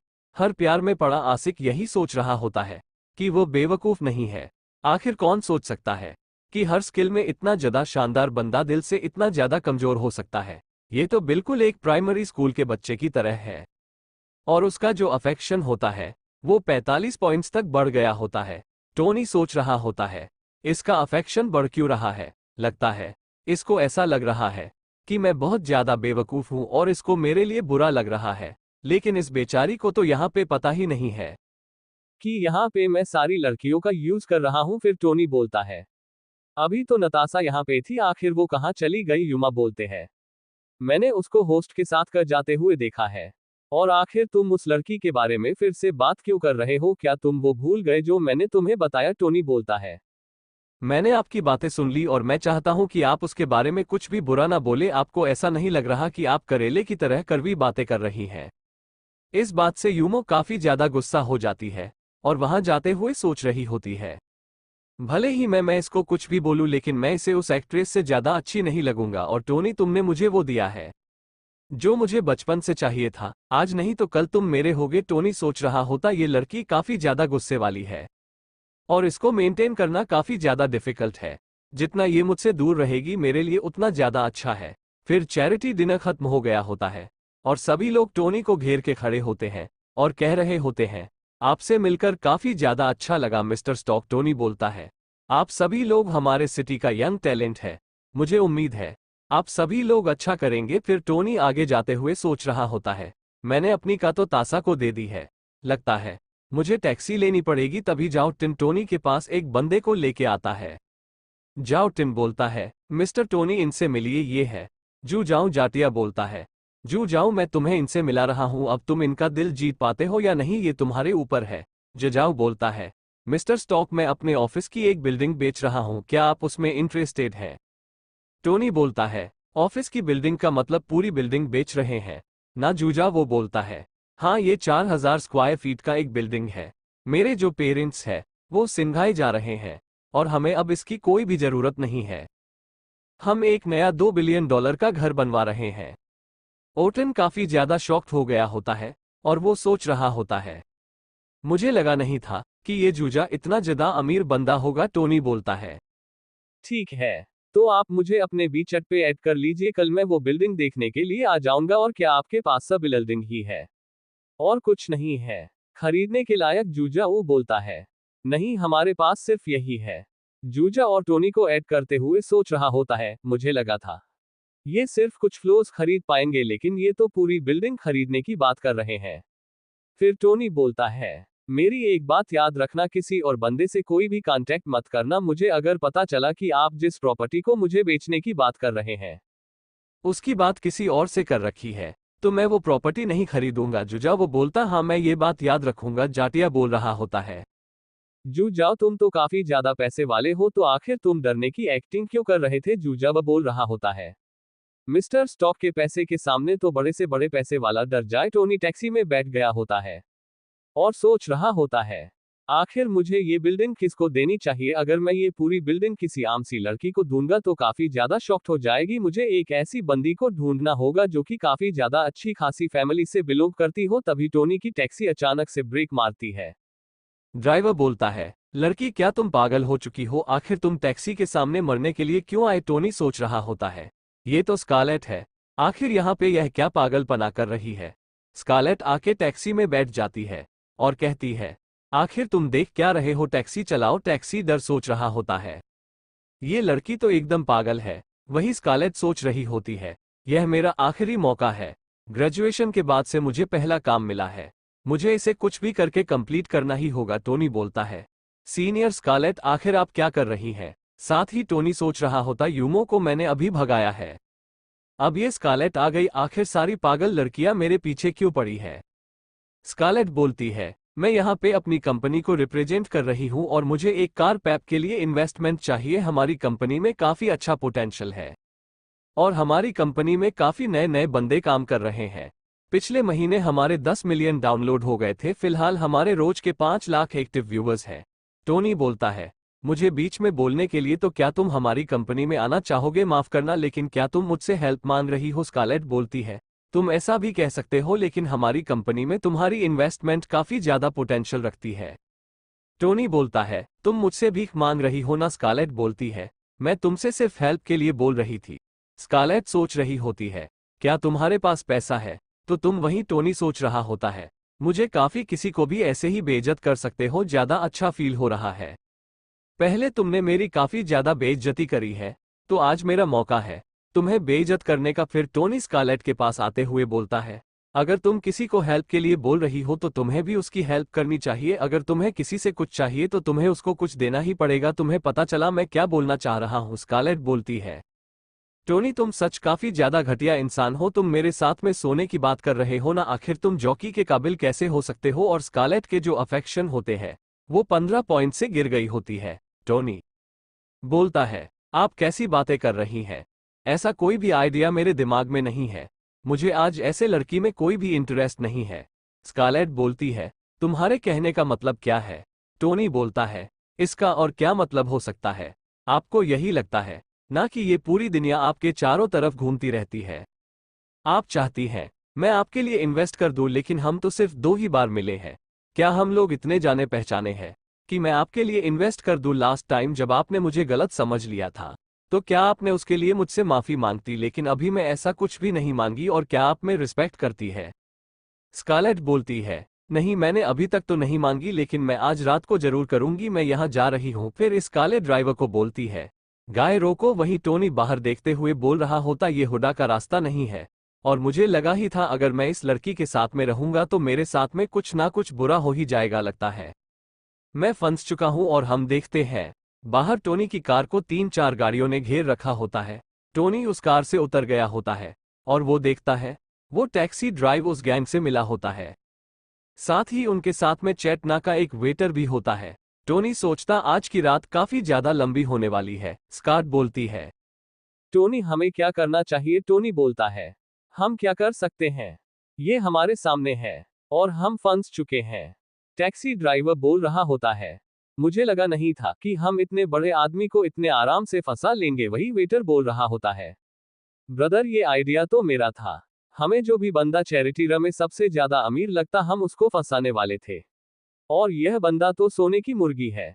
टोनी बोलता है, प्लीज हमारे साथ में कुछ भी बुरा मत करना। तुम्हें जितना पैसा चाहिए मैं तुम्हें उतना पैसा दे दूंगा। टैक्सी ड्राइवर बोलता है, तुम तो काफी ज्यादा होशियार निकले, मैं तुम्हारी ज्यादा बेइज्जती नहीं करूंगा। तभी टोनी आगे बढ़ते हुए टैक्सी ड्राइवर को किक मार देता है और टैक्सी ड्राइवर एक ही किक में नॉक हो गया होता है। एपिसोड -29 बेवकूफ ड्राइवर चोर। टोनी सोच रहा होता है, जितने भी बंदे हैं वो सभी ट्रेन गैंगस्टर्स हैं। मुझे इनसे काफी ज्यादा संभल के फाइट करनी होगी। फिर वहां पर जितने भी बंदे होते हैं वो सभी टोनी के ऊपर अटैक कर देते हैं। टोनी एक एक करके उनसे फाइट कर रहा होता है। तभी वेटर बोलता है, जाको इस लड़की के ऊपर अटैक करो। अगर वो हमारे हाथ में आ गई तो हम इस लड़के को आराम से फंसा लेंगे। स्कारलेट काफी ज्यादा गुस्सा हो गई होती है और बोलती है, मुझे हराना इतना भी आसान नहीं है। फिर वो उस वेटर को काफी खतरनाक किक मार देती है। वेटर बोलता है, ये लड़की तो फाइट करने में काफी ज्यादा अच्छी है। टोनी सोच रहा होता है, मुझे इतना तो कॉन्फिडेंस है कि मैं इन सारे लड़कों को अकेले ही हरा सकता हूं। लेकिन पता नहीं स्कॉलर ऐसा संभाल पाएगी कि नहीं संभाल पाएगी। मुझे जल्दी इन सभी को हराना होगा। फिर टोनी 10 पॉइंट अपने स्ट्रेंथ में, 10 पॉइंट अपने स्टेमिना में और 20 पॉइंट अपनी एजल में ऐड कर लेता है। फिर टोनी बहुत ही तेजी से आगे बढ़ते हुए सारे ही बंदों को मारने लगता है। वहीं वेटर बोल रहा होता है, कोई उस टोनी स्टार को रोको। तभी स्कारलेट वेटर के मेन पार्ट पे मार देती है और बोलते, तुम मुझसे फाइट करते हुए किसी और पर ध्यान कैसे दे सकते हो? फिर स्कारलेट उस वेटर से बोलती है, अब तुम्हारा सिस्टम हैंग हो चुका है, अब ये कभी भी काम नहीं करेगा। और वो वेटर सोच रहा होता है, इस लड़के को मुझे मारना है। फिर वो वेटर अपने हाथ में एक नाइफ लेके स्कारलेट पर अटैक करने के लिए आगे बढ़ जाता है। तभी टोनी बीच में आके उस नाइफ को पकड़ लेता है। टोनी बोलता है, एक लड़की के ऊपर नाइफ यूज करना बिल्कुल भी अच्छी बात नहीं होती। लगता है मुझे तुम्हें एक अच्छा सबक सिखाना ही पड़ेगा। हम देखते टोनी के यहाँ से काफी ज्यादा खून निकल रहा होता है और स्कॉलर सोच रही होती है, मैं बस मरने वाली थी लेकिन टोनी ने मेरी जान बचा ली। फिर टोनी उस बेटे को काफी खतरनाक किक मारते हुए बोलता है, अगर तुम कभी भी ऐसा करोगे तो तुम मेरे हाथों से मारे जाओगे। और हम देखते हैं टोनी ने वहां पे सारे वेटर्स को हरा दिया होता है। फिर स्कल टोनी को गले लगा लेती है और बोलती है, मुझे लगा था कि आज मैं मारी जाऊंगी। वही टोनी शर्माते हुए सोच रहा होता है, किसी को भी नहीं लगा था कि स्केलेट जो कि बाहर से इतनी ज्यादा हार्ड दिखती है, वो अंदर से इतनी ज्यादा सॉफ्ट होगी। सच में मुझे भी काफी ज्यादा क्यूट लग रही है। टोनी स्कारलेट को शांत कराते हुए बोलता है, मैं यहीं पे हूं और प्लीज तुम मेरी बातों का बुरा मत माना जो मैंने तुमसे कार में कही थी। तुम सच में काफी ज्यादा अच्छी लड़की हो। स्कारलेट बोलते हैं, क्या तुम सच बोल रहे हो? टोनी बोलता, हाँ मैं बिल्कुल सच बोल रहा हूँ और मैं तुम्हारे कप में भी इन्वेस्ट करने का सोच रहा हूँ। मैं कुछ दिनों में तुम्हारी कंपनी में आऊंगा। ऐप को चेक करने के लिए स्कॉलर सोच रही होती है। भले ही काफी ज्यादा कड़वा बोलता है, लेकिन ये बहुत अच्छा लड़का है। ये भले ही दिखाता है कि इसकी कोई भी इज्जत नहीं है, लेकिन ये बाकी किसी भी इंसान से काफी ज्यादा स्ट्रांग और काफी ज्यादा ऑनरेक्स हो रहा है कि इस दुनिया में ऐसा कोई इंसान एग्जिस्ट करता है जो मुझे हर एक प्रॉब्लम से बचा सकता है। टोनी बोलता है, मेरे हाथ में कुछ भी नहीं हुआ, बस एक छोटी सी इंजरी है। और जो स्कारलेट की अफेक्शन होती है वो 30 पॉइंट्स से बढ़ गई होती है, और फिलहाल जो उसकी अफेक्शन होती है वो होती है 80 पॉइंट्स। थोड़ी देर बाद वह पुलिस आ जाती है और उन सारे गैंगस्टर्स को पकड़ लेती है। तभी वहां पे कोई बोलता है, टोनी तुम्हें अभी देखे हुए तो कुछ ही घंटे हुए थे, तुम फिर से परेशानी में फंस गए। टोनी बोलता है, तुम यहाँ पे क्या कर रही हो, हम देखते हैं। यूमो को जो कि कह रही होती है, तुम मुझे देख के इतना शॉक क्यों हो रहे हो? फिर यूमो के पास में एक पुलिस वाला आता है और वो बोलता है, यहाँ पे एक बंदा मारा गया और 7 बंदे बहुत बुरी तरीके से घायल है। यहाँ पे बहुत खतरनाक फाइट हुई होगी। ये 8 ही काफी खतरनाक एस रंग के क्रिमिनल्स हैं जो कि बहुत टाइम से वांटेड चल रहे थे। टोनी सोच रहा होता, यहाँ पे 8 गैंगस्टर ने मेरे ऊपर अटैक किया था, ये तो काफी अच्छी बात है कि मैं बच गया। वही यूमो सोच रही होती है, सच में किसी रीजन की वजह से मैं टोनी के प्यार में गिरी हूं। इसकी जो फाइटिंग स्किल है वो किसी भी इंटरनेशनल सोल्जर के बराबर है, लेकिन यहाँ पे इसने जो भी कुछ किया वो किसी और लड़के के लिए किया। अभी वहां पे उस पार्टी में नताशा थी, यहाँ पे कोई और है। ये चीजें काफी ज्यादा डिस्टर्बिंग है। यूमा बोलती है, टोनी तुम्हें पुलिस स्टेशन चलना पड़ेगा ताकि तुम अपने स्टेटमेंट को रिकॉर्ड करवा सको। हम देखते हैं। सुबह के 330 बज गए होते हैं। स्कारलेट को पुलिस ऑफिसर बोल रहे होते हैं, आप घर जा सकती हैं, हमने यहाँ पे हर चीज को चेक कर लिया है, लेकिन अगर बाद में आपको पुलिस बुलाती है तो आपको आना पड़ेगा। स्कारलेट बोलती है, सर टोनी कहाँ पे है? क्या उसे जाने की परमिशन नहीं मिली? पुलिस ऑफिसर बोलता है, हमारे जो कैप्टन है वो उसे खुद से कुछ क्वेश्चन पूछ रही है, लगता है वो इतनी जल्दी उसको नहीं छोड़ने वाली। स्कारलेट बोलती है, अगर टोनी यहाँ से नहीं जाएगा तो मैं भी यहाँ से नहीं जाने वाली, मैं यहीं पर रुक के उसका वेट करूंगी। पुलिस ऑफिसर बोलता है, ठीक है मैम, अगर आपको वेट करना है तो आप वेट कर सकती हैं। पुलिस ऑफिसर सोच रहा होता है, चीजें काफी ज्यादा अजीब हो चुकी है। कैप्टन ने मुझसे बोला कि वो टोनी स्टॉक का स्टेटमेंट खुद से लेंगी और उनके आसपास कोई भी नहीं होना चाहिए, यहाँ तक कि उन्होंने मॉनिटर्स को भी बंद करवा दिया। क्या मुझे वहां पर जाके देखना चाहिए कि वहां पे क्या चल रहा है? वही टोनी सोच रहा होता है, आखिर ये यूमो क्या कर रही है? लगता है यह मुझे परेशान करेगी क्योंकि मैंने पहले इसको रिजेक्ट कर दिया था। कब से मुझसे बातें पूछ रही है, उसको नोट करती जा रही है। लगता है करेले वाली बात मुझको भारी पड़ गई। तभी टोनी को खाने के लिए नूडल्स दिए जाते हैं। टोनी बोलता है, मुझे बिल्कुल भी नहीं लगा था कि तुम एक टीम लीडर हो सकती हो। यूमो बोलती है, अभी ऐसी बहुत सारी चीजें हैं जो तुम्हें पता भी नहीं है, और जो यूमो के अफेक्शन होते हैं वो 50 पॉइंट तक बढ़ गई होती है। टोनी सोच रहा होता है, मैं यहाँ पे नूडल्स खा रहा हूँ लेकिन फिर भी इसकी अफेक्शन बढ़ती जा रही है।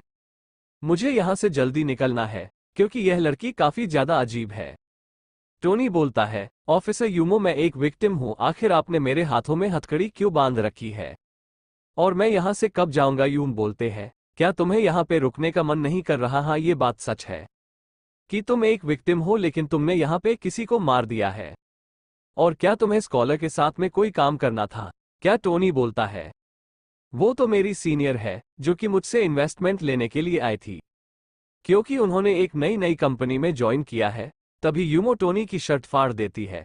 टोनी बोलता है, आखिर आपके ये करने का क्या मतलब था? और जो टोनी की बॉडी होती है वो काफी ज्यादा घायल हो गई होती है। यूमो फर्स्ट डर निकालते हुए बोलती है, तुम्हें काफी ज्यादा चोट लग गई है, पहले तुम्हें मेडिसिन लगानी होगी। फिर यूमो बोलते हैं, तुम्हारे मुंह पे ऐसा रिएक्शन, मैं तुम्हें खाने वाली हूं। टोनी बोलता है, क्यों आ रहा है? तुम्हें क्या लग रहा है? नहीं नहीं ऐसी कोई बात नहीं है।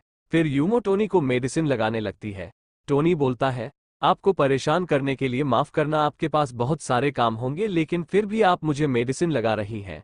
वही यूम सोच रहा होता है। ये लड़का उस लड़की को बचाने के चक्कर में खुद के बारे में भूल ही गया और खुद को ज्यादा घायल कर लिया। यूमा बोलती है, टोनी ज्यादा मुंह मत खोलो, तुम लड़के काफी ज्यादा जिद्दी होते हो। अगर तुम्हारे घाव पे मरहम नहीं लगाया गया तो हो सकता है तुम्हें इन्फेक्शन हो जाए, इसीलिए चुपचाप बैठे रहो। तभी टोनी के दिमाग में कुछ आता है और टोनी सोचता है, लगता है ये लड़की मुझे ट्रिक करने वाली है। अगर किसी लड़की को किसी लड़के को फंसाना होता है तो सबसे पहला ट्रिक होता है उसकी केयर करना, ताकि वो लड़का खुद के ऊपर से कंट्रोल खो दे और जब वो लड़का उस लड़की का पीछा करने लगे तब वो लड़की मना कर दे, जिससे जो लड़के की मेंटालिटी है वो काफी ज्यादा वीक हो जाती है।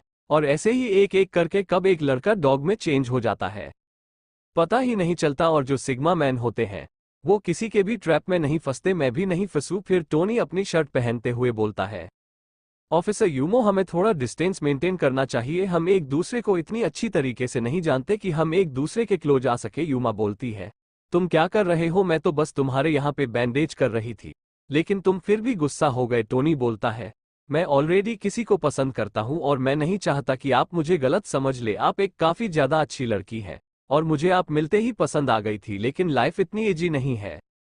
अगर मैं आपसे पहले ही पूछ लेता तो आप मुझे काफी ज्यादा गलत इंसान समझती, इसी वजह से मैं आपसे नहीं पूछ रहा हूं। वही यूम सो रही होती है।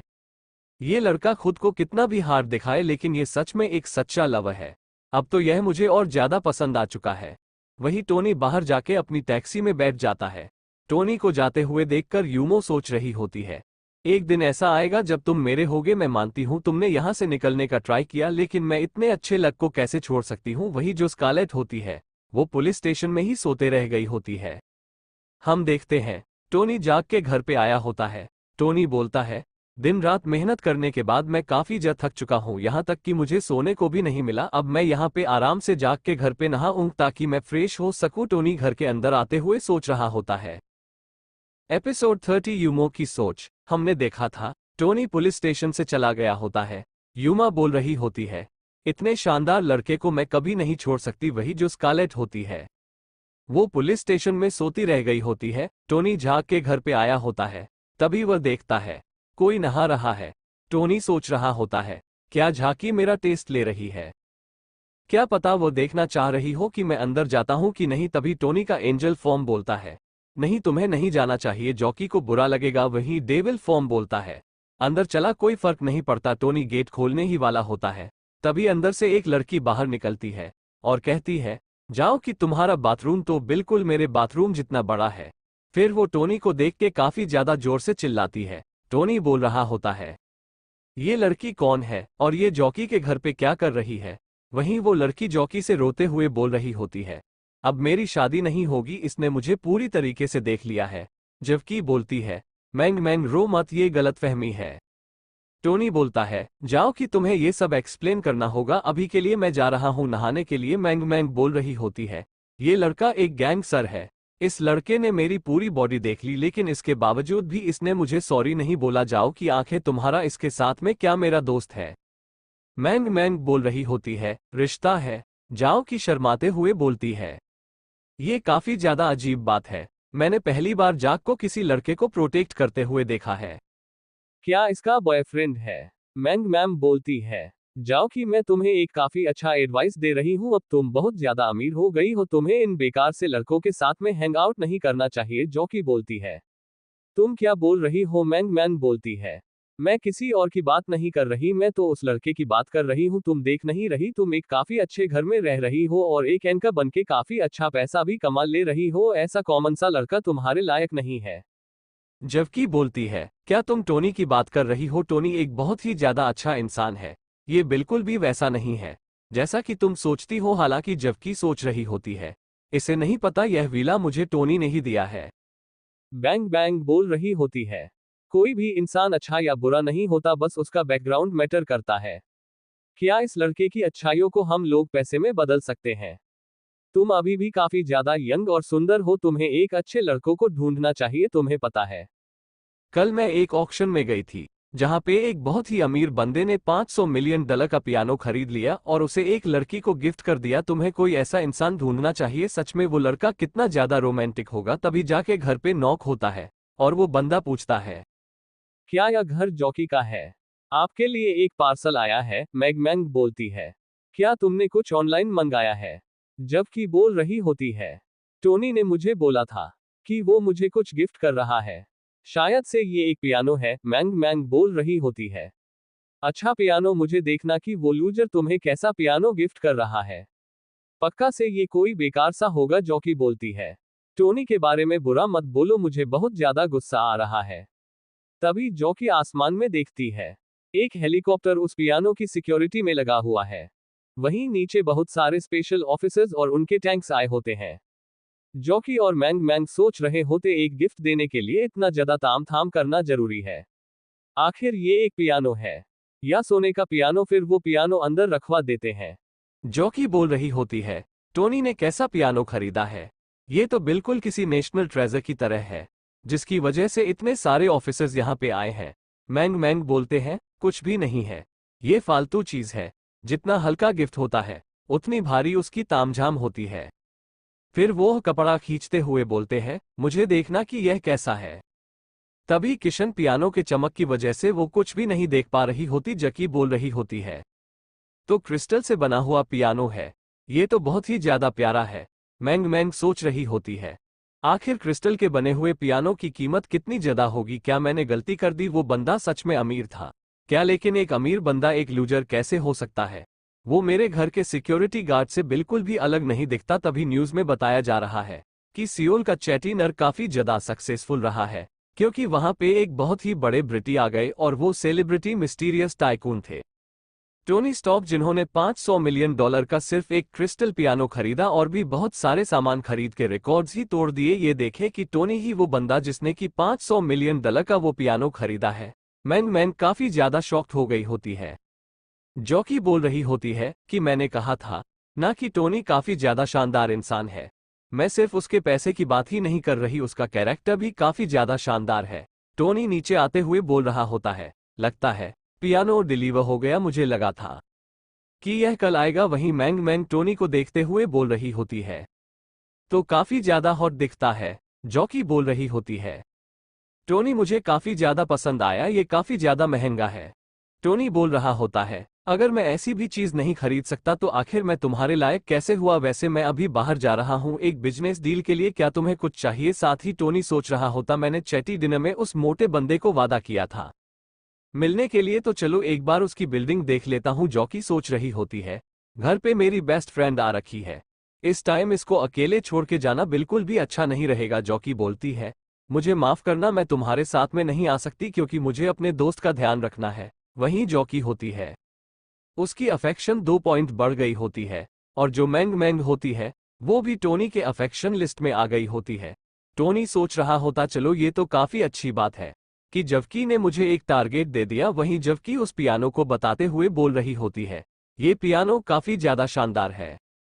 मैगमैन सोच रही होती है, काफी ज्यादा अच्छा हो जाएगा अगर वो लड़का मेरा बॉयफ्रेंड बन जाए। सीन चेंज होता है, मैं स्ट्रीट का सीन दिखाया जाता है। हम देखते हैं रोया को जो कि बोल रही होती है, टोनी मुझे काफी दिनों से नहीं मिला और अचानक से उसने मुझे बोला कि उसे कोई बिजनेस की बात करनी है। मुझे विश्वास नहीं हो रहा कि मैं पहली बार अपनी क्लास को स्किप कर रही हूँ, वो भी एक ऐसे इंसान के लिए जो कि मुझे लेने तक नहीं आया। मुझे लग रहा है कि काफी दिनों से वो मुझे काफी ज्यादा अलग अलग रह रहा है। लगता है उस रात की वजह से वो मुझसे अभी भी गुस्सा है और जो रोया की अफेक्शन होती है वो 1 पॉइंट से गिर गई होती है। टोनी सोच रहा होता है, इसका अफेक्शन कम क्यों हो रहा है? मैंने तो बस इसे मिलने के लिए कहा था। तभी रोया उसके पास में आती है और टोनी उसको देख के बोल रहा होता है, लगता है रोया मुझसे काफी ज्यादा गुस्सा है, शायद मैं इसको लेने के लिए नहीं गया, इसी वजह से मुझसे गुस्सा हो गई है। लड़कियों को कोई भी नहीं समझ सकता। फिर टोनी रोया का हाथ पकड़ लेता है और कॉल पे उस मोटे बंदे से बोल रहा होता है, हाँ जाऊं भाई, मैं तुम्हां सी पहुंच गया हूं, मेरे को लेने के लिए किसी को नीचे भेज दो। टोनी सोच रहा होता, अगर मैं पहले वाला बंदा होता तो मैं रोया से माफी मांग रहा होता, पर अब माफी मांगने के दिन गए। अगर आपके पास में पैसा है तो आपको किसी के सामने झुकने की कोई भी जरूरत नहीं है, सिर्फ पैसा फेंको, अपना काम निकलवा लो। मैं यहाँ पे इसको खुद के ऊपर डाउट करवाने वाला हूँ। वही हम देखते हैं बिल्डिंग के अंदर जाऊं भाई को, जिसके फादर पूछ रहे होते क्या सच में टोनी स्टॉक इतना पैसे वाले हैं। कि वो ये पूरी बिल्डिंग खरीद सके। जाऊं भाई बोल रहा होता है। फादर, मैंने कभी भी इंसान को गलत जज नहीं किया। उसके फाइनेंशियल रिसोर्सेस इतने ज्यादा है कि वो एक झटके में पूरी बिल्डिंग खरीद सके। जब भाई बोल रहा होता है, क्या सियोल में ऐसा भी कोई बंदा रहता है? मुझे बस एक बार एक्सपीरियंस करना है कि इतने पैसे वाले बंदे का स्टाइल कैसा होता है। तभी वहां पे नोरा, उसके कंपनी का हेड, आता है। वो बंदा बोल रहा होता है, काफी अजीब बात है, मिस्टर और उनका बेटा यहाँ पे किसी का वेलकम करने के लिए खड़े हैं। नोरा पूछती है, क्या मिस्टर जू काफी ज्यादा शानदार इंसान है? उसके बॉस बोलता है, लगता है तुम्हें नहीं पता क्योंकि तुम यहाँ पे पहली बार इंटर्नशिप के लिए आए हो। ये पूरी बिल्डिंग मिस्टर जू की है। मैंने यहाँ पे अपनी एक कंपनी खोल रखी है और साल के मैं $10 मिलियन कमा लेता हूँ, लेकिन मिस्टर जू के सामने ये चिल्ला भी नहीं है। नोरा सोच रही होती है, अमीर लोगों का वर्ल्ड तो काफी ज्यादा शानदार है। इनके पास में $10 मिलियन का सालाना इनकम है, फिर भी ये बोल रहे हैं कि ये कुछ भी नहीं है।